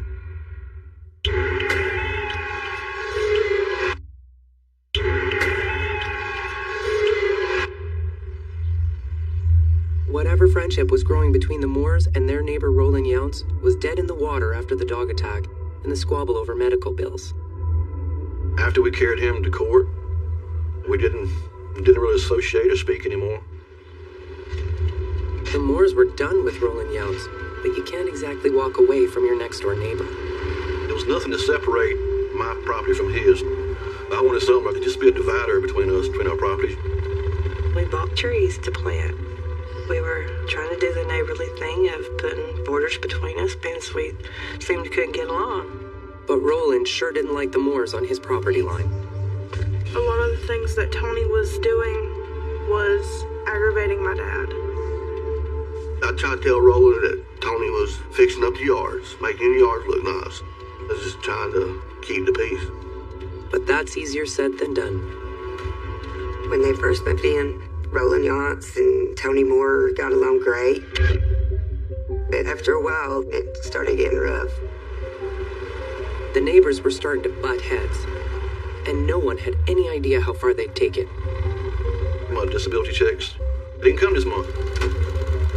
I had thought I heard some commotion going on that night down that way, but you don't check on everything going on at the road, Of course, Tony had his suspicions about what was really happening, and two could play at that game. Good idea.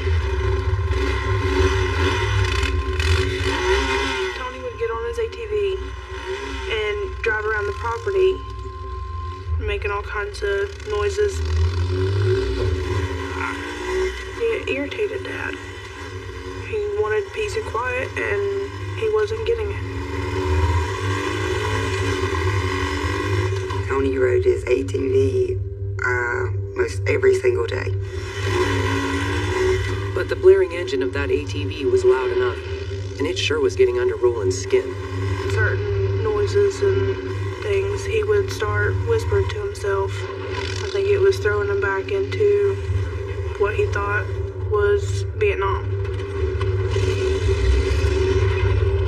Seemed like both sides were gearing up for combat.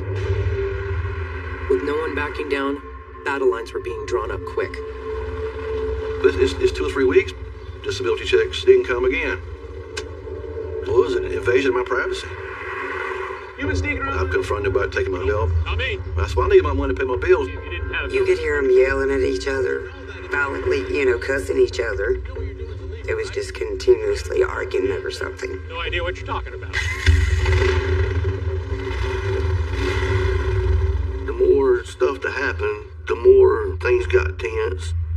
And Roland wasn't above a little show of force. We were scared to go outside.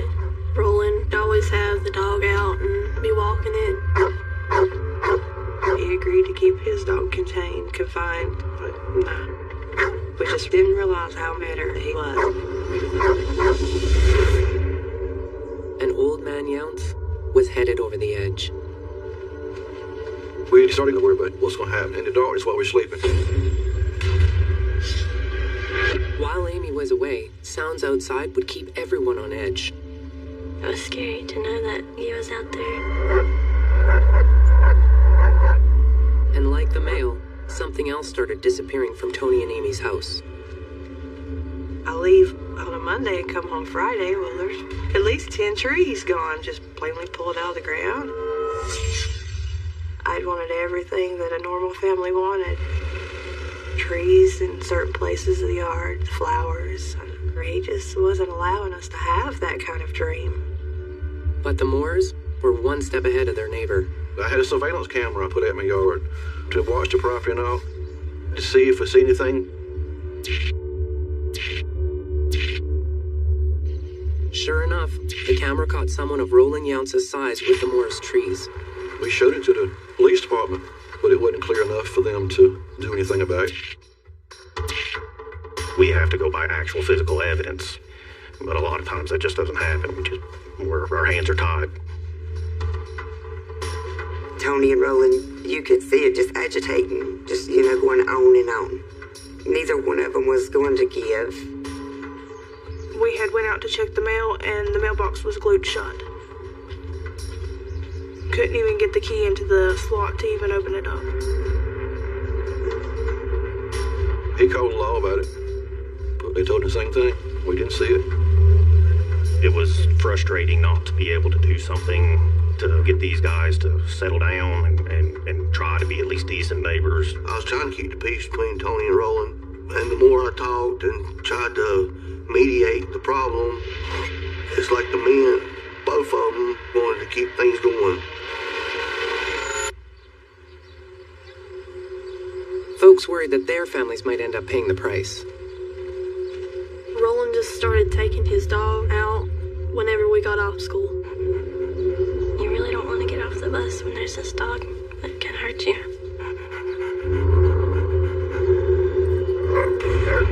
He'd hold the leash and let the dog go a little ways and yank him back. Just terrorizing us. He'd already bit my girls, and now he's just taunting us with it.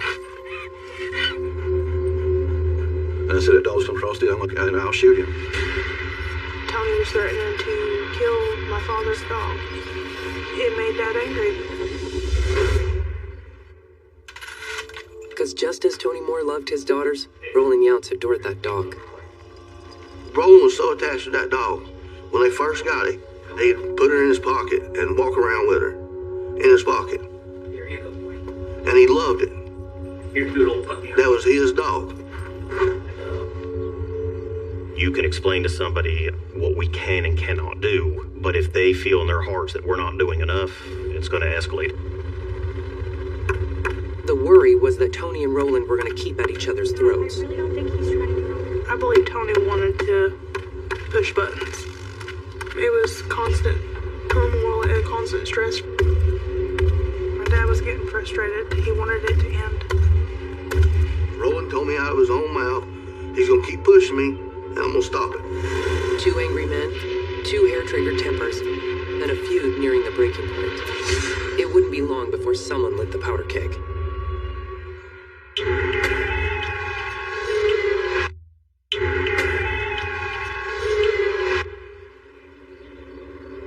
Just months after Tony and Amy Moore moved into their dream home, they're locked in an ugly feud with their neighbor, Roland Younce. Hopes that it would get better were fading, and folks hunkered down. Things were only going to get worse. Jenny and Ashley, they went to go to Creek and played, and I was always on guard with them. As much as Tony Moore tried to give his kids a normal life, he couldn't escape the fact that danger was always lurking. And we come back, we run over a board, had nails in it. I felt the front wheels kind of grab it. And before I could stop, the back wheels had grabbed it and stuck into it, and it come up and smacked behind the four-wheeler. So a real tense moment. If I knew he'd done it, I was mad. And this is the first thing he'd done violent like that, you know. He could have flew up and hurt one of the kids. A grown man putting children in harm's way. So you know he's definitely not right in the head. Tony and Amy were getting desperate. Their little slice of heaven had become a minefield. I called the law about it, called the sheriff. They come down and looked at it and everything. He told us what he thought had happened, and we can kind of guess at what happened. But again, we don't go by guessing or feeling. Did you see him put it down? Did you watch him put it down? I said, no, sir. Because I didn't see him put it there, I can't prove it. It's not being done while we're there or in our presence, so there's really nothing we can do as law enforcement to arrest anybody. So then they kept coming out and just kept leaving. And it's like, well, we're just all by ourselves here. That's it. We have no help in the situation. He can do whatever he likes. No consequences. Most neighbors figured Tony would be the bigger man and back down, what with his little girls to think of. But that's not how things played out, and the war between Roland Younts and Tony Moore was on. My dad would sit there with his shotgun, watching to make sure that Roland didn't do nothing, because it was pretty scary enough. I was on guard 24/7. I was just like a prison guard at my own house, taking care of my family. At some point, you have to take personal responsibility for your own actions. We had given them all the best advice that we could have given them. Whether they took that advice is up to them. You could cut the tension in the neighborhood with a knife. I was afraid to let my daughter outside by herself because I was afraid, something would happen. Turns out she was right. Soon enough, something did happen that put everyone in harm's way. Daddy, come see what they did. And Ash comes running back. Daddy threw logs in the yard. They just fired me up, I said, well, let's throw them back over there where they come from then. And they happened to see us throwing them in their yard. He was throwing them over onto our property trying to instigate another fight. When I went out there, Tony was telling his girls to throw the sticks back over in their yard. Get them back in Roland's yard. Enough's enough, man. Then they start slinging them at us. I picked my pistol up and told him, if you hit her, I'm going to kill you. Tony said some words to me. It pissed me off. And I told him exactly what I felt about him. And he said he'd shoot me. I said, well, do it. I ain't scared of you.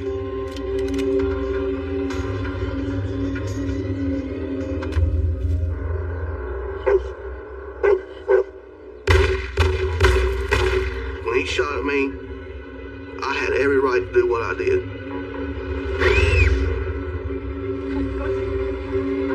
Hit me inside the head and broke my glasses and cut my head open.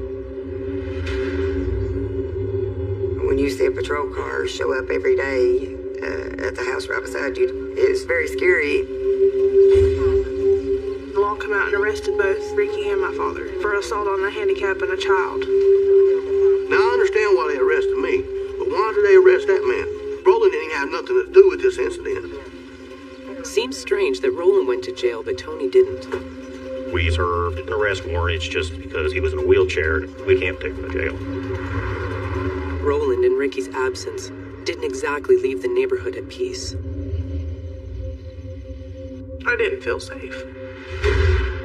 It was very stressful being there by myself, knowing that they could do anything at any time and I'd be there by myself. They put us in jail for no bond. We couldn't get nobody to help us. It was just like me and Roland was just fighting a losing battle. It took 2 weeks for Roland and Ricky to get out of jail, and both of them came home with a new level of rage. I was getting angry. It was making Alicia sad. The feuding was getting worse, and me and Ricky were being put in the middle of it. I just wanted to hurt people. I mean, that's just the way I felt. I wanted to eliminate the threat. Every time I'd have him arrested or something, just more fuel on the fire, more fuel on the fire. It made him madder and madder each time. And Tony was right to fear that rage. He wouldn't have to wait long for Roland to make a move. That day, he threatened to kill me. So I called 911. I said, is there any way you and your children can leave the scene right now?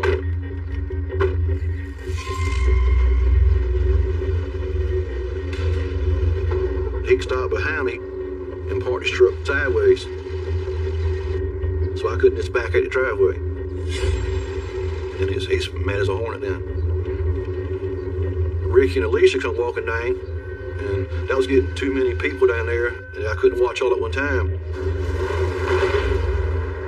When they got about halfway to the driveway, I just backed in his truck into my truck and pulled up left. There was no help in the situation.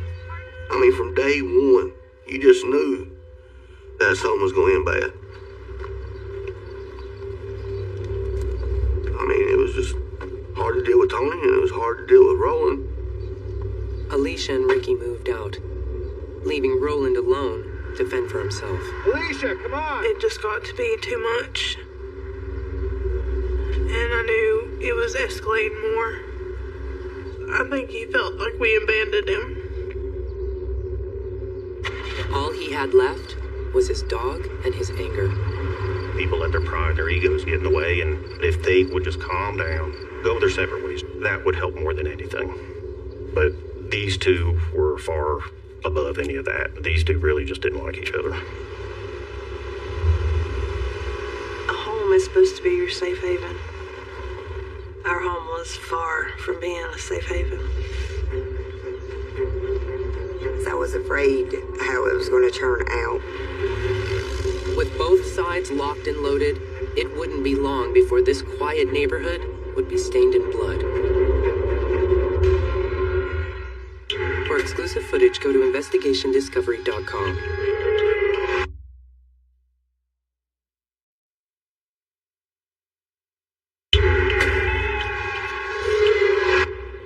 The war between Roland Yountz and Tony Moore had reached a fever pitch, with both men now armed and dangerous. The crazy shot at me, you know. Most of us thought the next shot out of the gate might be the last. This is just beyond crazy. This is absolutely out of control. He was waiting for a confrontation, and I was always armed.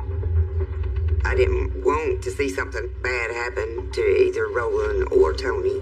I just thought that one of them would want to give, you know, not keep on to where it would get worse like this. Roland kept pushing him beyond his limits. He was taking his sanity away from him, and there wasn't nothing I could do. Monday mornings were the worst, when Amy had to leave her family to fend for themselves. Have to go. She hated to go to work, hated to leave, you know. I do, sweetie, I do. Because she wanted to be there to help. I'm sorry. It was hard.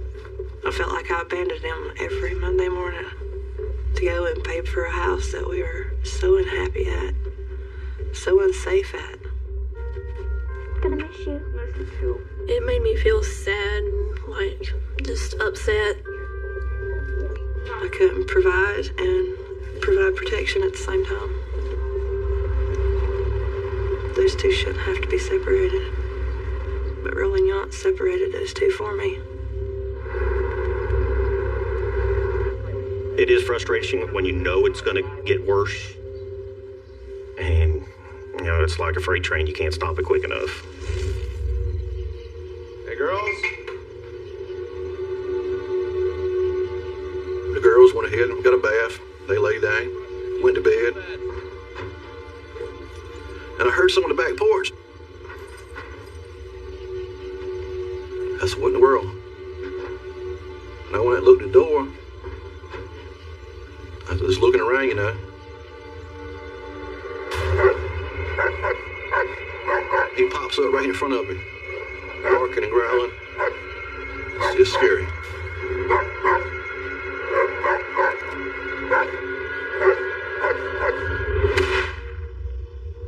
Harley? When we heard the first shot, we knowed it was something serious. Oh, Harley! And he come around there and shine a flashlight, and he says, I know you ain't shot my dog. You shot my dog? I will kill you! And that's the last I saw of him. I got up, and then my dad pointed out that he killed the dog, that it wouldn't be hurting us anymore. Many miles away, Amy's fears of leaving her family alone were about to be realized. Hello? I get a phone call. You know, it's Tony. And he's like, well, I shot the dog. You shot it? I'm thinking, oh no. Oh my goodness, oh no. I knew then he had took Roland's best friend from him. You know, this guy's gonna do something bad.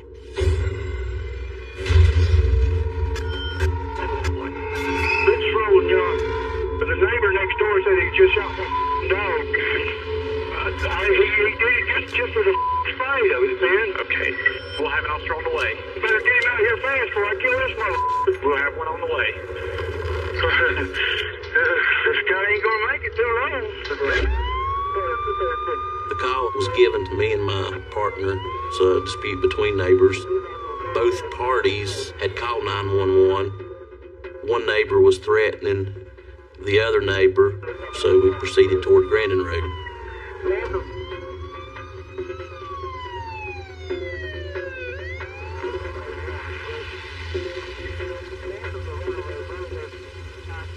Me and my partner arrived on the scene. WP9 and Station 13. I shined the beam of light between both residents to see if anybody was out and about or pondering around, and I didn't see anything out of the ordinary. No, 6, it's valid, though. You ready to copy the guilty? Deputy Sheriff come up and pulled in the front yard. I opened the front door up, and me and my girls went out.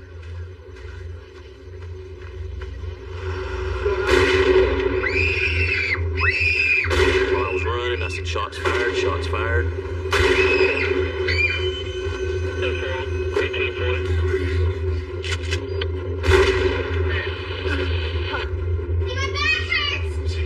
Oh my God, you've been shot. It was such a shock. Like, I didn't know what to think of it, and I just didn't want to think of it at all.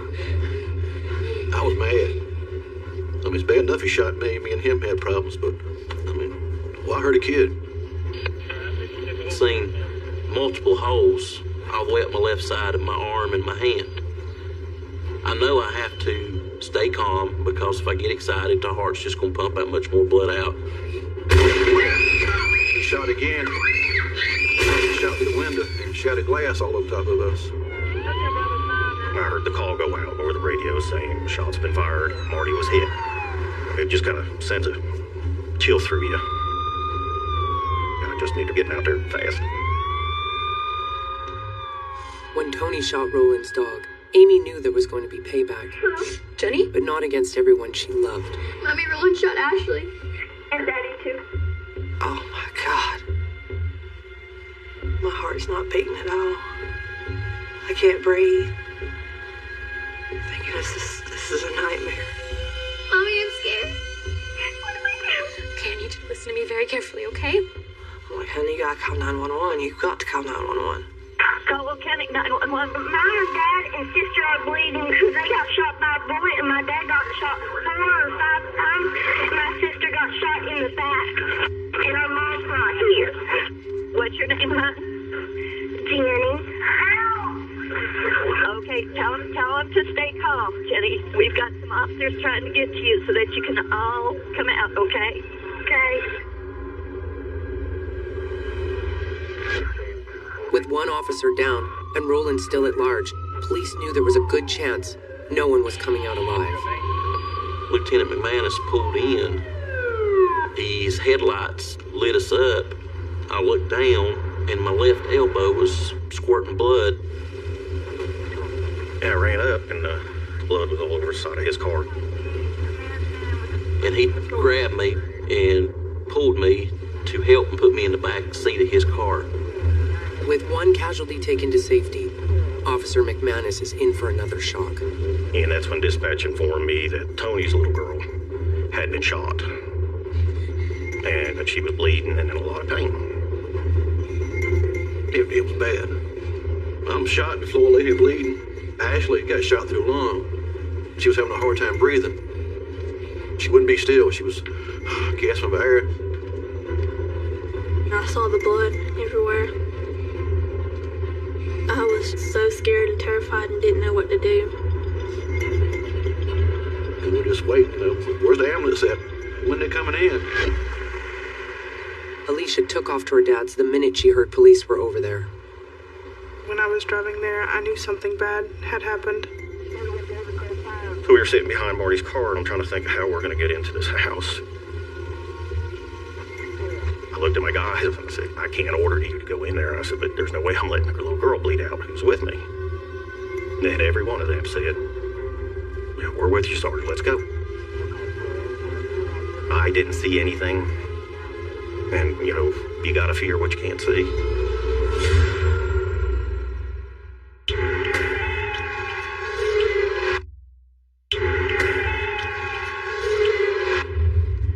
was a bloody night in Lenoir, North Carolina.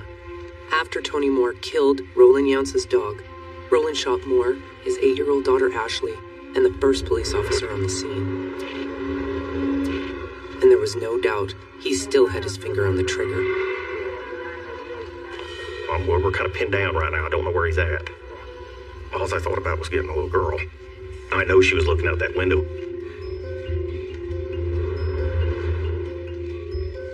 I was laying on the floor, bleeding. I couldn't move. Daddy, can you hear me? It's terrifying knowing something's going on. There's nothing you can do. With Tony fading, it's up to 9-year-old Jenny to keep her family alive. My dad's about to pass out. Okay, you're doing really good, Jenny, and what I need you to do, if he does pass out, is let me know, okay? We just need EMT in here quick. We're trying to, every time I've tried to send someone in, they've been shot. Sorry. I thought I was going to die. What is this? I don't know. All the roads were blocked off where you couldn't even get down to the house. And they told me that they couldn't let me in and they wouldn't tell me anything. I came up with the idea that, we'll use Marty's car. Roll the car at the shield. I figure if we get the car in there, we can load everybody up in the car and just whip it out before he even knows what's going on.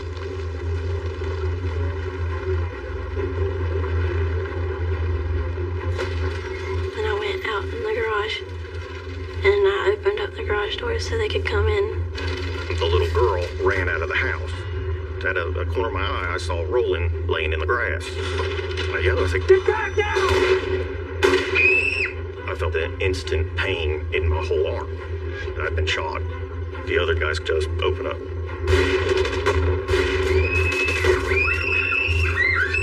It's like a war going on. Roland shooting back and forth, they shooting back and forth.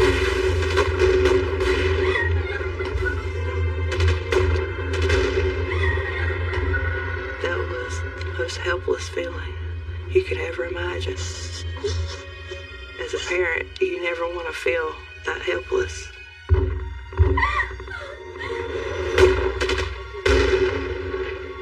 All of a sudden, all the shooting stopped. Sitting here, almost quiet. Police seized the moment to rescue Tony Moore and his girls. Our SWAT team come in. And one who was hurting them, I said, just give my daughter that first. And they took them out and they come back and got me. Amy learned her family had made it out, but their lives were still hanging by a thread. I'm thinking, is my baby dead? You gotta tell me.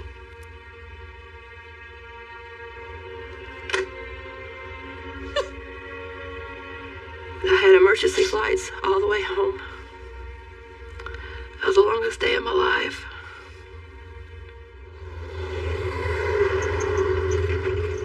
It was also the longest day of Alicia's life.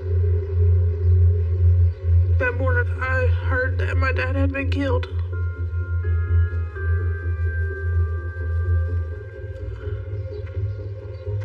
They want him dead.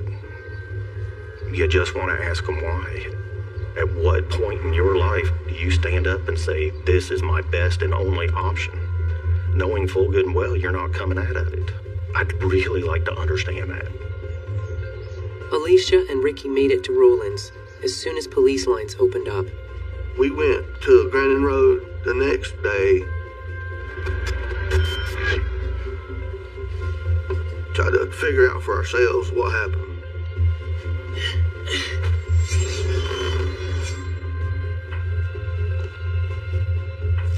You seen the dog certificate? Tore up. And you can see where he cried on them pieces of paper. And from then on, I knew what was on Roland's mind.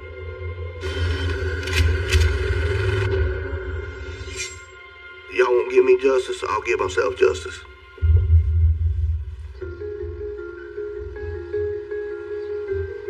Hours after she had been shot, I was finally by her side. Seeing her was the hardest thing. Seeing your baby lay there with tubes coming out of her. She looked like she was peacefully sleeping. But I knew better. Roland Yance tried to take my family from me. I'm glad he didn't succeed. I'm very, very grateful for that. After I got shot that particular night, you know, my career was basically over from the injuries. I came back for about a year, and before we all realized that I couldn't do it anymore. This was an awful, awful night that could have been avoided just by leaving each other alone. It is tragic to see something happen like that. Me and Ricky got married, bought a house, and we are now expecting our first child. Even though I'm missing my dad, this is a happier time for me and Ricky. I do run into Alicia from time to time. She feels just as bad for me as I do for her. We're good now. The kids, they've healed up good and everything. We've put in the past. It's done, over with. It's home now. And we're thankful for that.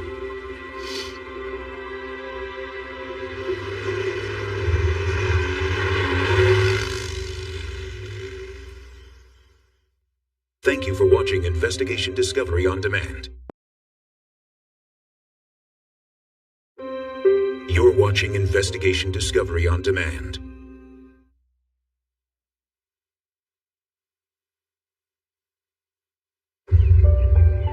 A neighbor is supposed to be your friend. People in rural Maine take care of their neighbors. Well, when we first moved in, it was just two good neighbors getting along with each other, kids playing with each other. But not all friendships are built to last. We went from great neighbors to seriously dangerous neighbors across the street. Mr. Appleman wanted to play war. The Phillips family would push the edge too. This just wasn't a simple dispute anymore, that this was escalating to something entirely different. He knew we were there. And he was gonna come in and kill us too. Sometimes the saying, good fences make good neighbors, is the absolute truth. I wish I could turn back twice a time, but you can't.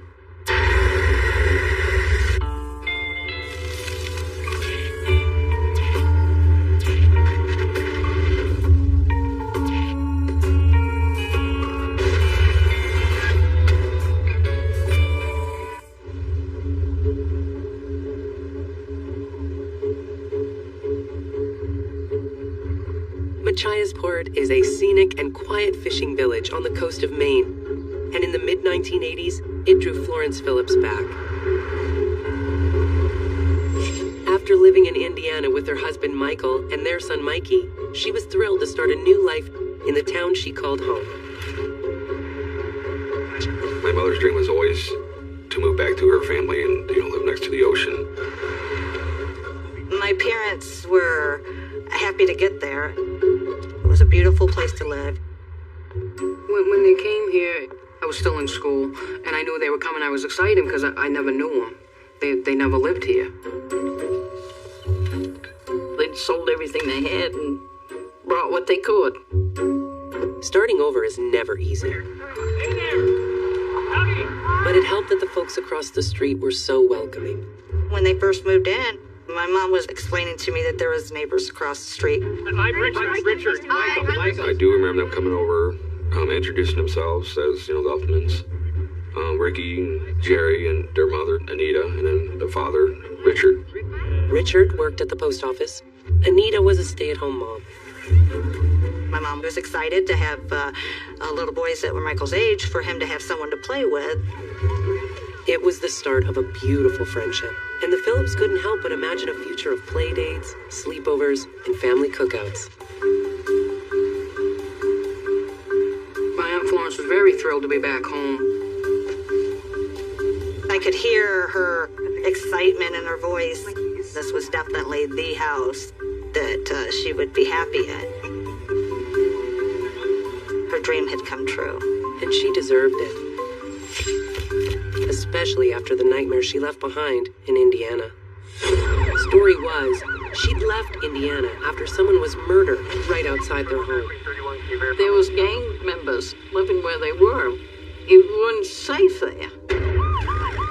Florence and Mike, they wanted a safe environment for Michael to grow up in. Let's get him out of the city and move to the country. It was a big transition, but Mikey seemed to be fitting in just fine. More than fine. It was great to know that being a new kid in the neighborhood that I actually had someone my age to play with. And their parents seemed to be hitting it off too. Richard was very helpful to them. The neighbor across the street was helping Dad so that he could put a deck in the backyard. Of course, it's better to ease into a friendship than plunge right in, at least till you know who you're really dealing with. There are two kinds of people who move to rural Maine. Some, you fall in love with the area, it's beautiful, you want to be part of it. There's somewhat of a plague of people who maybe think they're moving to rural Maine for those reasons, but really they think I'm better educated, I'm more sophisticated. They're not very well liked. It remained to be seen if the Phillips were the former or the latter, but so far so good. Absolutely, it's a pleasure, but Richard sure made an effort, at least at the start. Go to the beach! it wasn't unusual that Richard would take me and his kids down to the beach. Jerry and Ricky were like two best friends. So, in the beginning, everything was fine. The Uffelmans and the Phillips, they became friends. It was so great to see Florence back where she belonged. Who could have known moving home would be the worst decision of her life? You know, things sure looked fine on the surface. Just hardworking people trying to get along. Richard Uffelman was a Navy veteran. He was very structured and disciplined. Most knew he was that way at home, and he had a no-nonsense approach at work, too.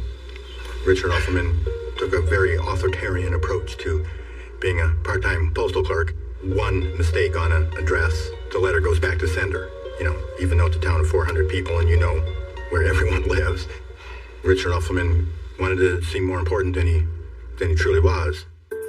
No doubt, Richard believed in order and discipline, and he wanted his sons to be the same way. Bam! Yes! It all seemed pretty harmless. Well, Mainers, they generally like their gun ownership. They hunt, they target practice. You know, they're very generally, 99.9% of the people are very responsible.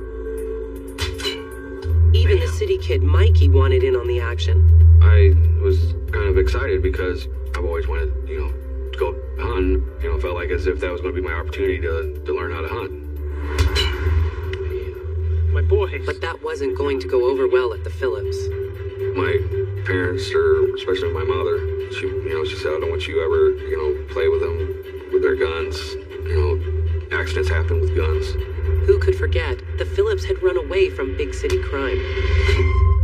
They wanted fun, love, and laughter to rule the roost. As a teenager, for me, I thought they were cool because they liked the same music I liked, they watched the same movies. It was always a place you wanted to be. And when the Phillips' daughter Sandy came to visit, the fun kicked up a notch. My visit was about a week, and in that time we had family cookouts. Florence was the life of the party, and she made sure everybody was taken care of.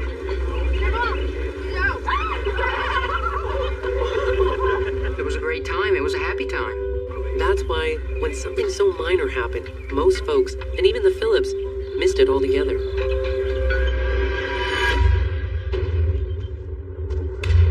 People in rural Maine are independent-minded and tough. They're basically not people to mess with, is kind of one way to put it. Florence and Michael still thought they had the perfect neighbor. Hey, Rich. They thought they had the perfect life. But Richard wasn't the type to overlook anything.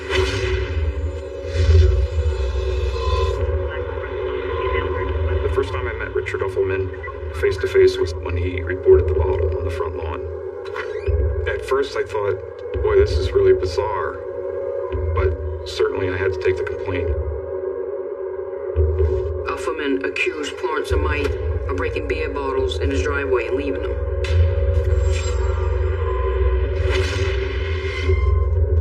I believed Richard that there were soda bottles being thrown on his front lawn.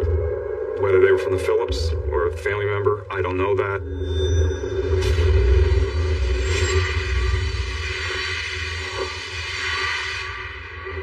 Well, that was it for Richard. When it came to the new neighbors, the bloom was definitely off the rose. One of the problems that Richard Uffelman had with the Phillipses was that their modest home was between Uffelman's house and the water, and he had to look past that. It was interfering with his ocean view. It would be typical of Richard Uffelman to take the slightest mishap and add that to his list of conspiracies.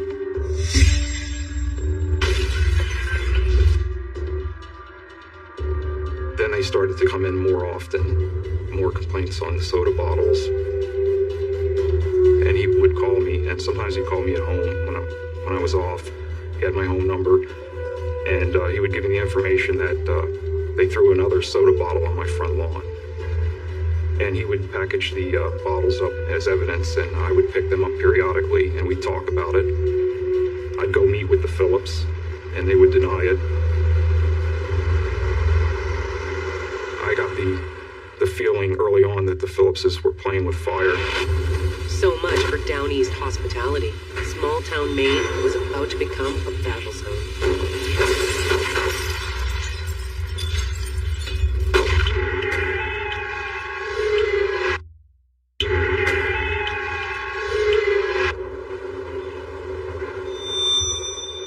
Michael and Florence Phillips thought they'd found paradise in Machiasport, Maine. Fresh air, seaside views, and nice neighbors, the Uffelmans. Their boys had already become best friends. These happy days were about to come to a grinding halt.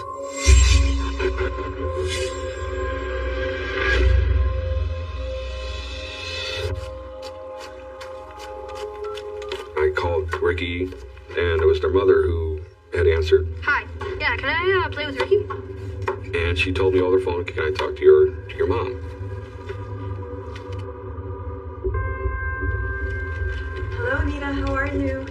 And she was informed at that time that there was an issue, that her husband was very upset. These neighbors had been friends of theirs up to this point, to this phone conversation, and she was confused. Okay, goodbye. And when she got off the phone there, she had this certain look to her that, you know, she says, well, sorry, Mike, I know you're really close with Ricky and Jerry, but there's something going on. Anita said that Richard didn't want you guys playing together anymore.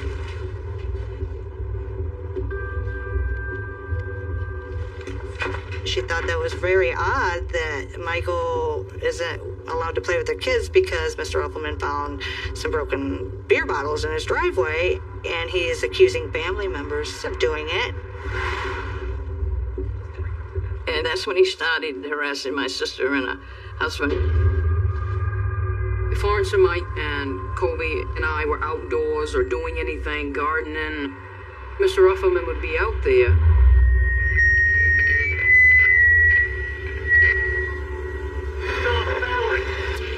You know, when you moved in here, it looked like everything was going to be great. Richard Uffelman was yelling things, you know, like, you don't belong here. Over there.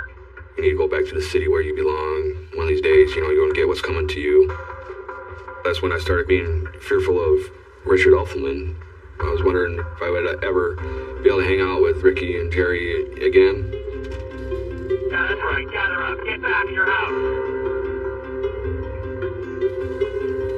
I'm watching you. I had thought at the time, this has gone a step further.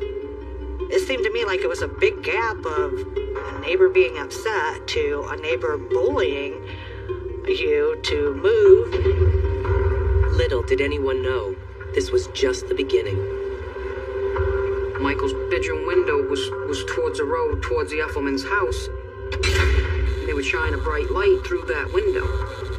There were times where I would see maybe a shadow outside. I'm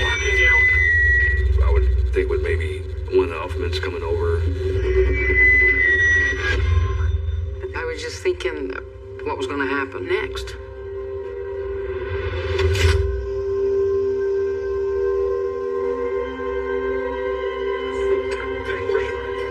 It was getting constant. I remember Richard Uffelman, he was out there with a gun.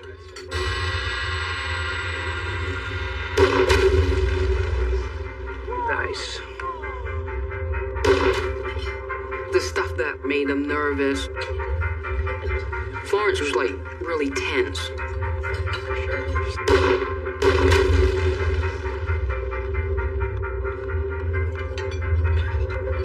I believe I first met the Phillips. It was about shots being fired. The authorities come out. By the time authorities get there, Mr. Uffelman's back in his house, and it looks like everything's fine. I felt at that point that the Phillipses might be overreacting a little bit. In Washington County, as long as you're safe and you're in the right area, that it wasn't uncommon to see people going out and practicing shooting. They felt that Richard was kind of outflexing his muscles by shooting the firearm, even though it wasn't in that direction. They didn't feel it was in that direction. I just remember my dad, after the officer taking off, that my dad kind of shrugged his shoulders like, you know, they can't do anything. No one expected Mike Phillips to take this sitting down. Uncle Mike wanted Uffelman stopped. That all of this would just stop.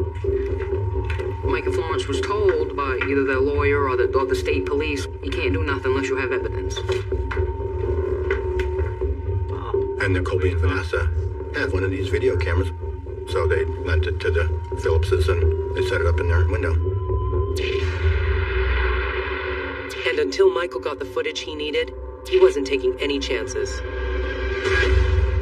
My dad was never a gun type. It was completely out of his character. I really knew that this was a serious situation. Seemed like Michael was trying to egg on Richard to strengthen his case. They would do things that were perfectly legal, but to aggravate a little bit. They suspected that if they could have got him to come out and threaten them with a firearm, then law enforcement and the district attorney's office could take judicial action. He knew that it was just escalating. It was not good. There was a sense of desperation. Now both sides were on edge, day and night. And with guns out on both sides, folks feared it was only a matter of time before someone got hit.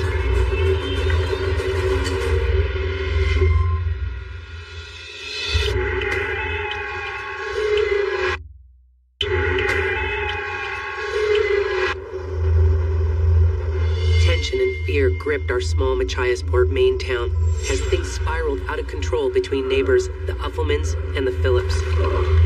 With glass shattering around him, Richard Uffelman feared the worst. Richard Uffelman was in fear that the Phillipses were going to harm him or kill him and his family. I got called down there. Police! He told me his side. Of course, it was all the Phillips' fault. They was the ones that was aggravating. I feel like these people have got it in for me or something. Uffelman thought that Mike was slingshot, rocks over to their house. But there was no way to prove it. He said they do things like point the finger and like make an action like they was, even though they didn't have firearm, but they was, and this would have been Mr. Phillips. Richard wasn't going to take any chances. Fearing for his family's safety, he took out a protection order against the Phillips. This just wasn't a simple dispute anymore, that this was escalating to something entirely different. Richard Uffelman was becoming very paranoid, and part of my job is to try to not just handle a criminal aspect of the case, but to try to eliminate this fear that he had. And it's just nothing I could do to do that. Mr. Uffelman thought my parents were a threat to him. Seemed like he wanted to play war.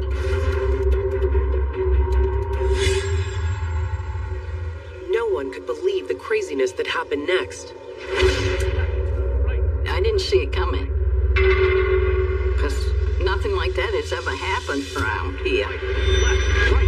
Left, right, left. Offerman was out on the lawn in full fatigues with a gun.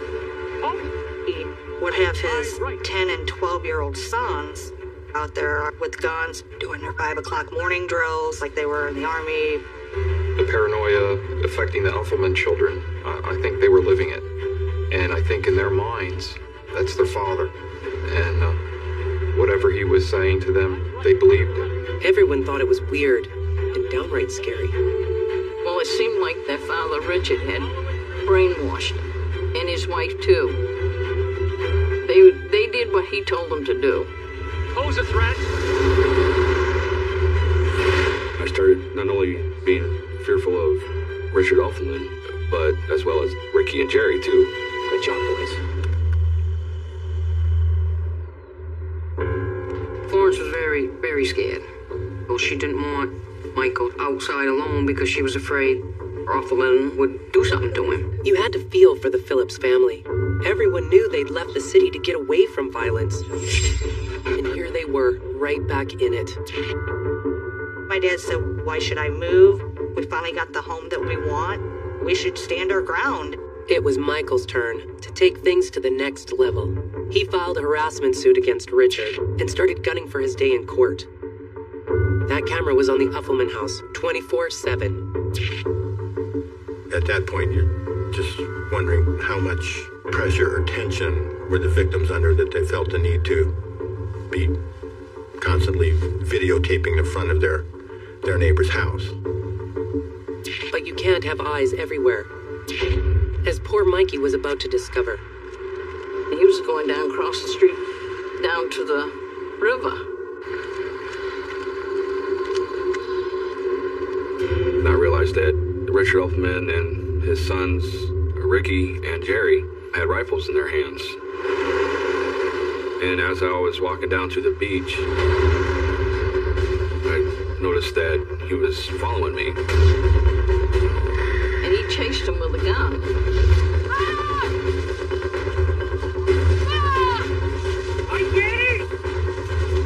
As he was getting closer is when I started feeling more afraid.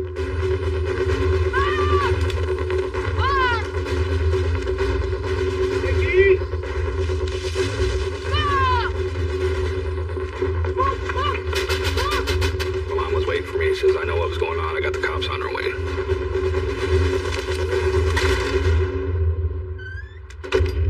With all the screaming going on, Florence had already called the police.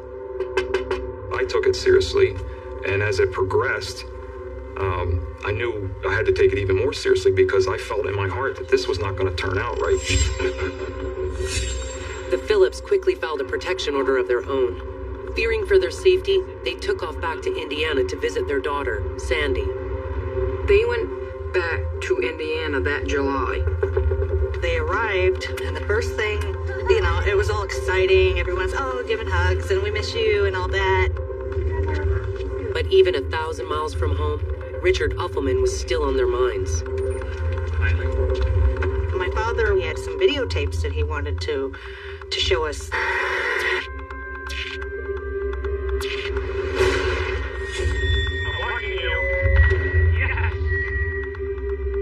I could see the fear in my parents' face as we were watching these videos. It was very disturbing. I could tell they were terrified to live across the street from this guy. But there wasn't an easy way out. My parents had discussed how we financially cannot just pack up and move. They were stuck.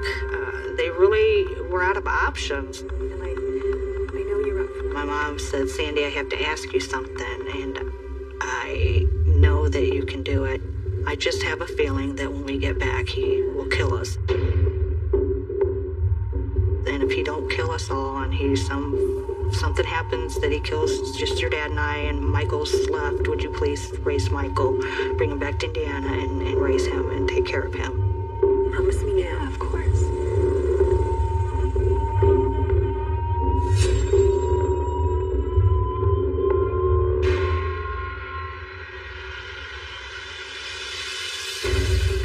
And the next day, they packed up their car to head back home. I know the danger they're going back to, other option. Broke my heart to see them leave, thinking that I'd maybe never see them again. So back they went into the war zone. Little did they know, the front lines had moved that much closer to home. For exclusive footage, go to investigationdiscovery.com.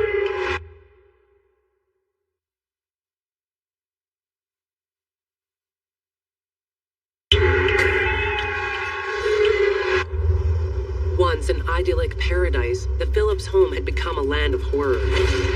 They returned home from a family vacation to a harsh reminder that danger was still lurking. When we approached our house after the long trip, I remember seeing somebody run across the street from our house to the Elfman's house. As we got out of the car, we realized there was a big, heavy smell of kerosene. We found out later that Elfman had poured gasoline around the porch area. The Phillipses believed he was going to try to set the porch on fire.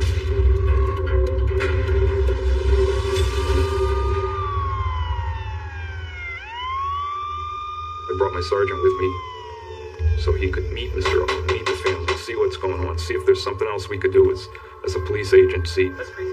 Because I could sense this was not going to turn out good if we didn't try to resolve this.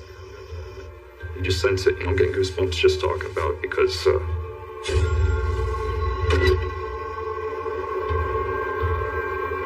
Florence and Mike were told it showed proof of what Mr. Offerman was doing. But with the recordings and a court date to settle the harassment suit coming up, Michael feels the end to the war with his neighbor is within reach. And there was also Plan B, which meant fighting fire with fire. My father was concerned with safety and the danger and that, but he's a typical man. You know, I bought this house. I'm a hard-working man. I shouldn't be driven out of my home. Right? Uncle Mike, he was not going to back down and let Offerman do this to his family. Richard Offerman certainly knew they were building that case. Ready?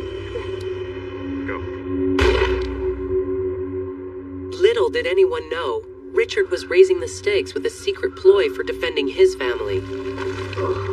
Tensions were at an all-time high, and until Michael's court date, police had their hands tied. I felt that the system was at a standstill. There was just nothing they could do until someone made an overt act, and unfortunately, the overt act was just traumatic.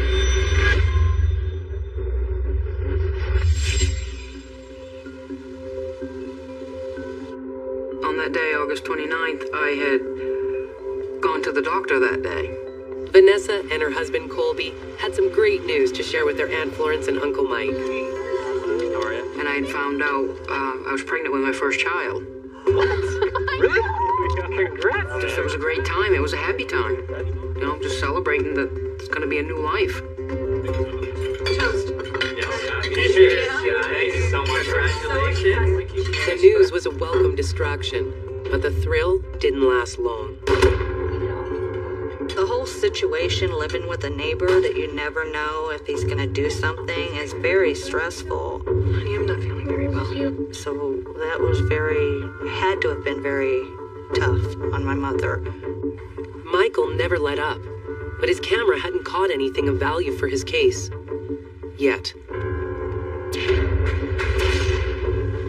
Okay, we're taping again. It's still 5:46 p.m. August 29th, 1989. Who knew their best evidence would come too late? And my mom and dad decided we were going to take their regular evening walk. Can I come? No, not tonight, honey. Yeah. I was like, come on, Mom, let me go. And she's like, no, you just stay here. I love you. Love you too. See you soon. Bye.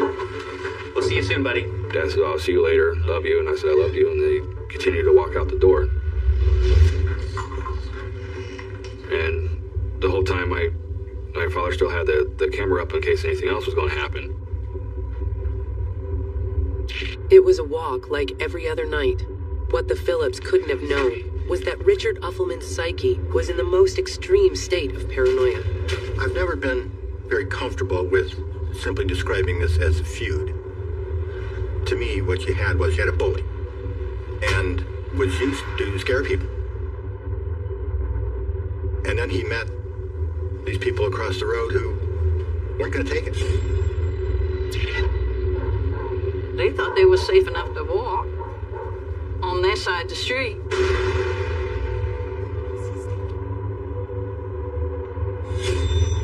And that's when I started hearing the shots.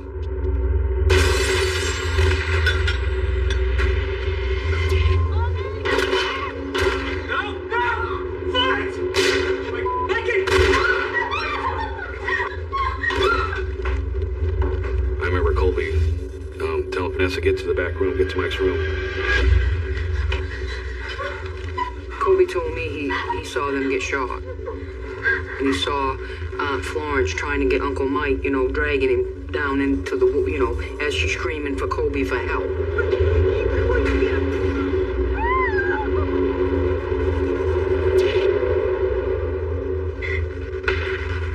I was very afraid that he was coming in for Colby, myself, and Michael. I didn't want nothing to happen to Michael.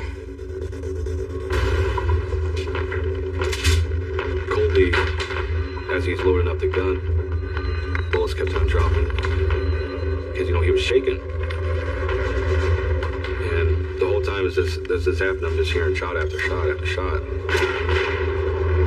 In my head, I'm thinking, okay, well, I'm shooting and my dad's shooting. That my dad is fighting back. He knew we were there, and he was going to come in and kill us, too.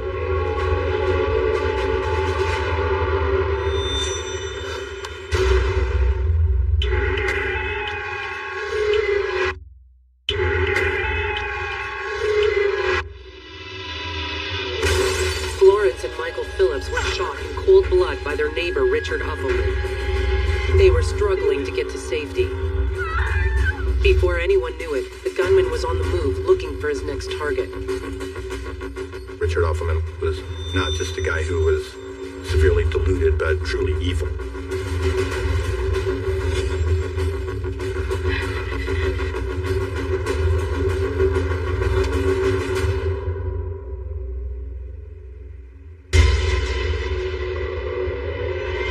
I tell myself it was the grace of God that he turned around and he went back next door. Everyone knew they had no time to lose. Colby and Vanessa had one chance to escape and get Mikey to safety.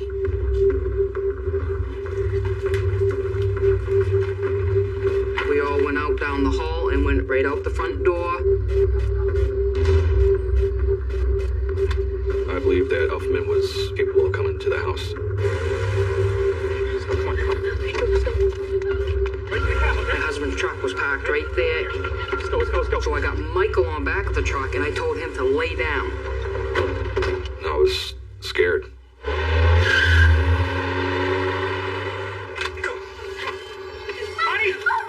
By the time they got to Aunt Connie's, they were inconsolable, unsure of what they'd left behind. Vanessa and them didn't know how Michael and Florence was. I just had this gut feeling that Mom wasn't okay. And to this day, I don't know why I had that feeling, but, it just, were they actually murdered? Or are they still alive? What's going on? Police were already on the scene. Richard had called them, claiming to be under attack.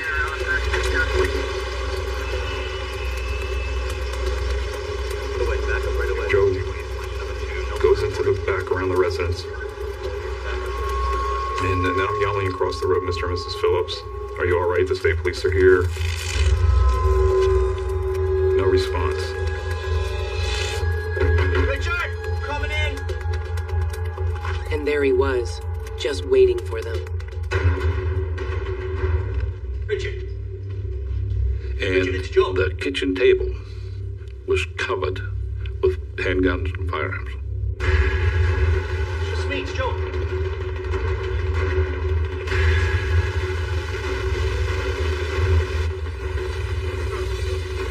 So Richard, am I going to be all right in here? Richard, hands off the gun. Come on.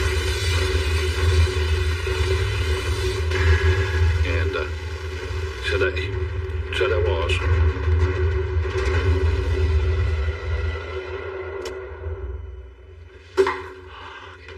Alphelman was taken into custody, but the damage was already done. And 2 innocent people would pay the ultimate price. I remember seeing cop car after cop car, fire trucks, ambulances going down there. And the whole time I'm thinking, okay, everything's gonna be okay. You know, they might be in the hospital. You know, everything's gonna be okay.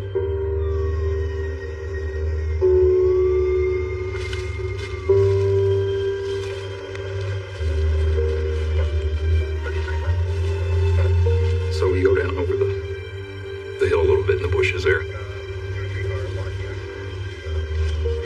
The phone rang at 11 o'clock at night, and on the other end was my Aunt Connie.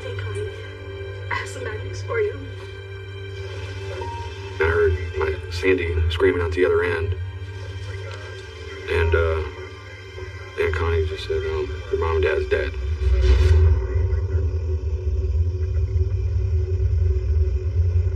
I just dropped the phone and I just started crying. I knew that Mr. Uffelman killed my parents. I just felt it. It's a feeling that I'll never forget. The image of seeing your parents in a body bag on the news, it really hits you. I think seeing that image hit me more than seeing them in a casket for some reason.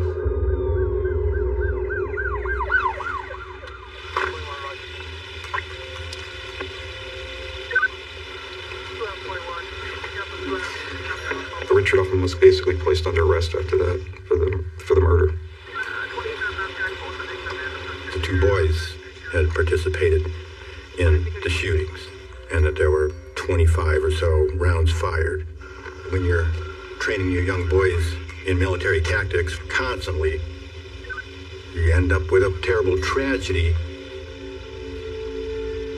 I was angry because I really, truly believe, and will always believe, that they was doing what they was told to do and what they was trained to do. And they was as much victims as the Phillipses were. I'll never change my mind on that. And the tragedy seemed without end. Not only was Richard Uffelman armed to the teeth, his place was rigged with tripwires and the property riddled with homemade explosives. For 3 days, the bomb squad was over there taking weapons out of Mr. Uffelman's house, finding bombs on Mr. Uffelman's property and getting rid of those. But the mania wouldn't stop there. Seemed Richard had also done a lot of digging. Inside, you had the secret passageways and you had the tunnels to the outside. I know he pleaded self-defense, but there was no self-defense. It was all videotaped. So normally a dead man can't talk, but in this case, the video said it all.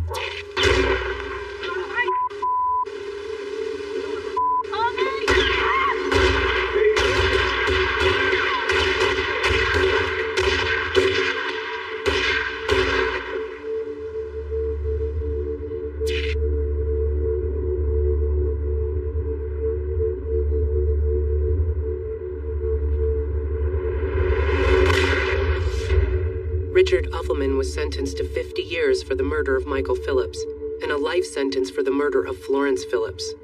He's still in prison to this day.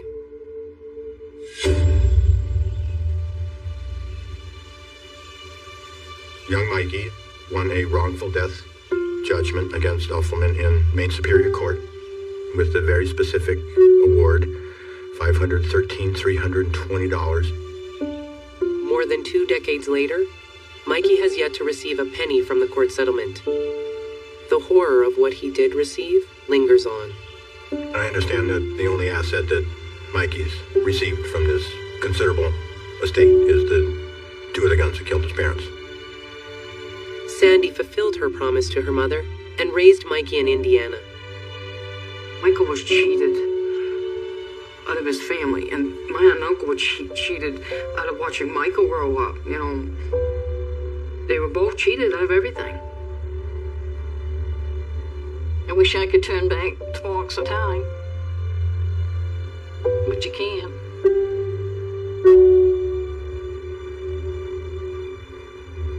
I didn't just lose my mother that day, I lost my best friend.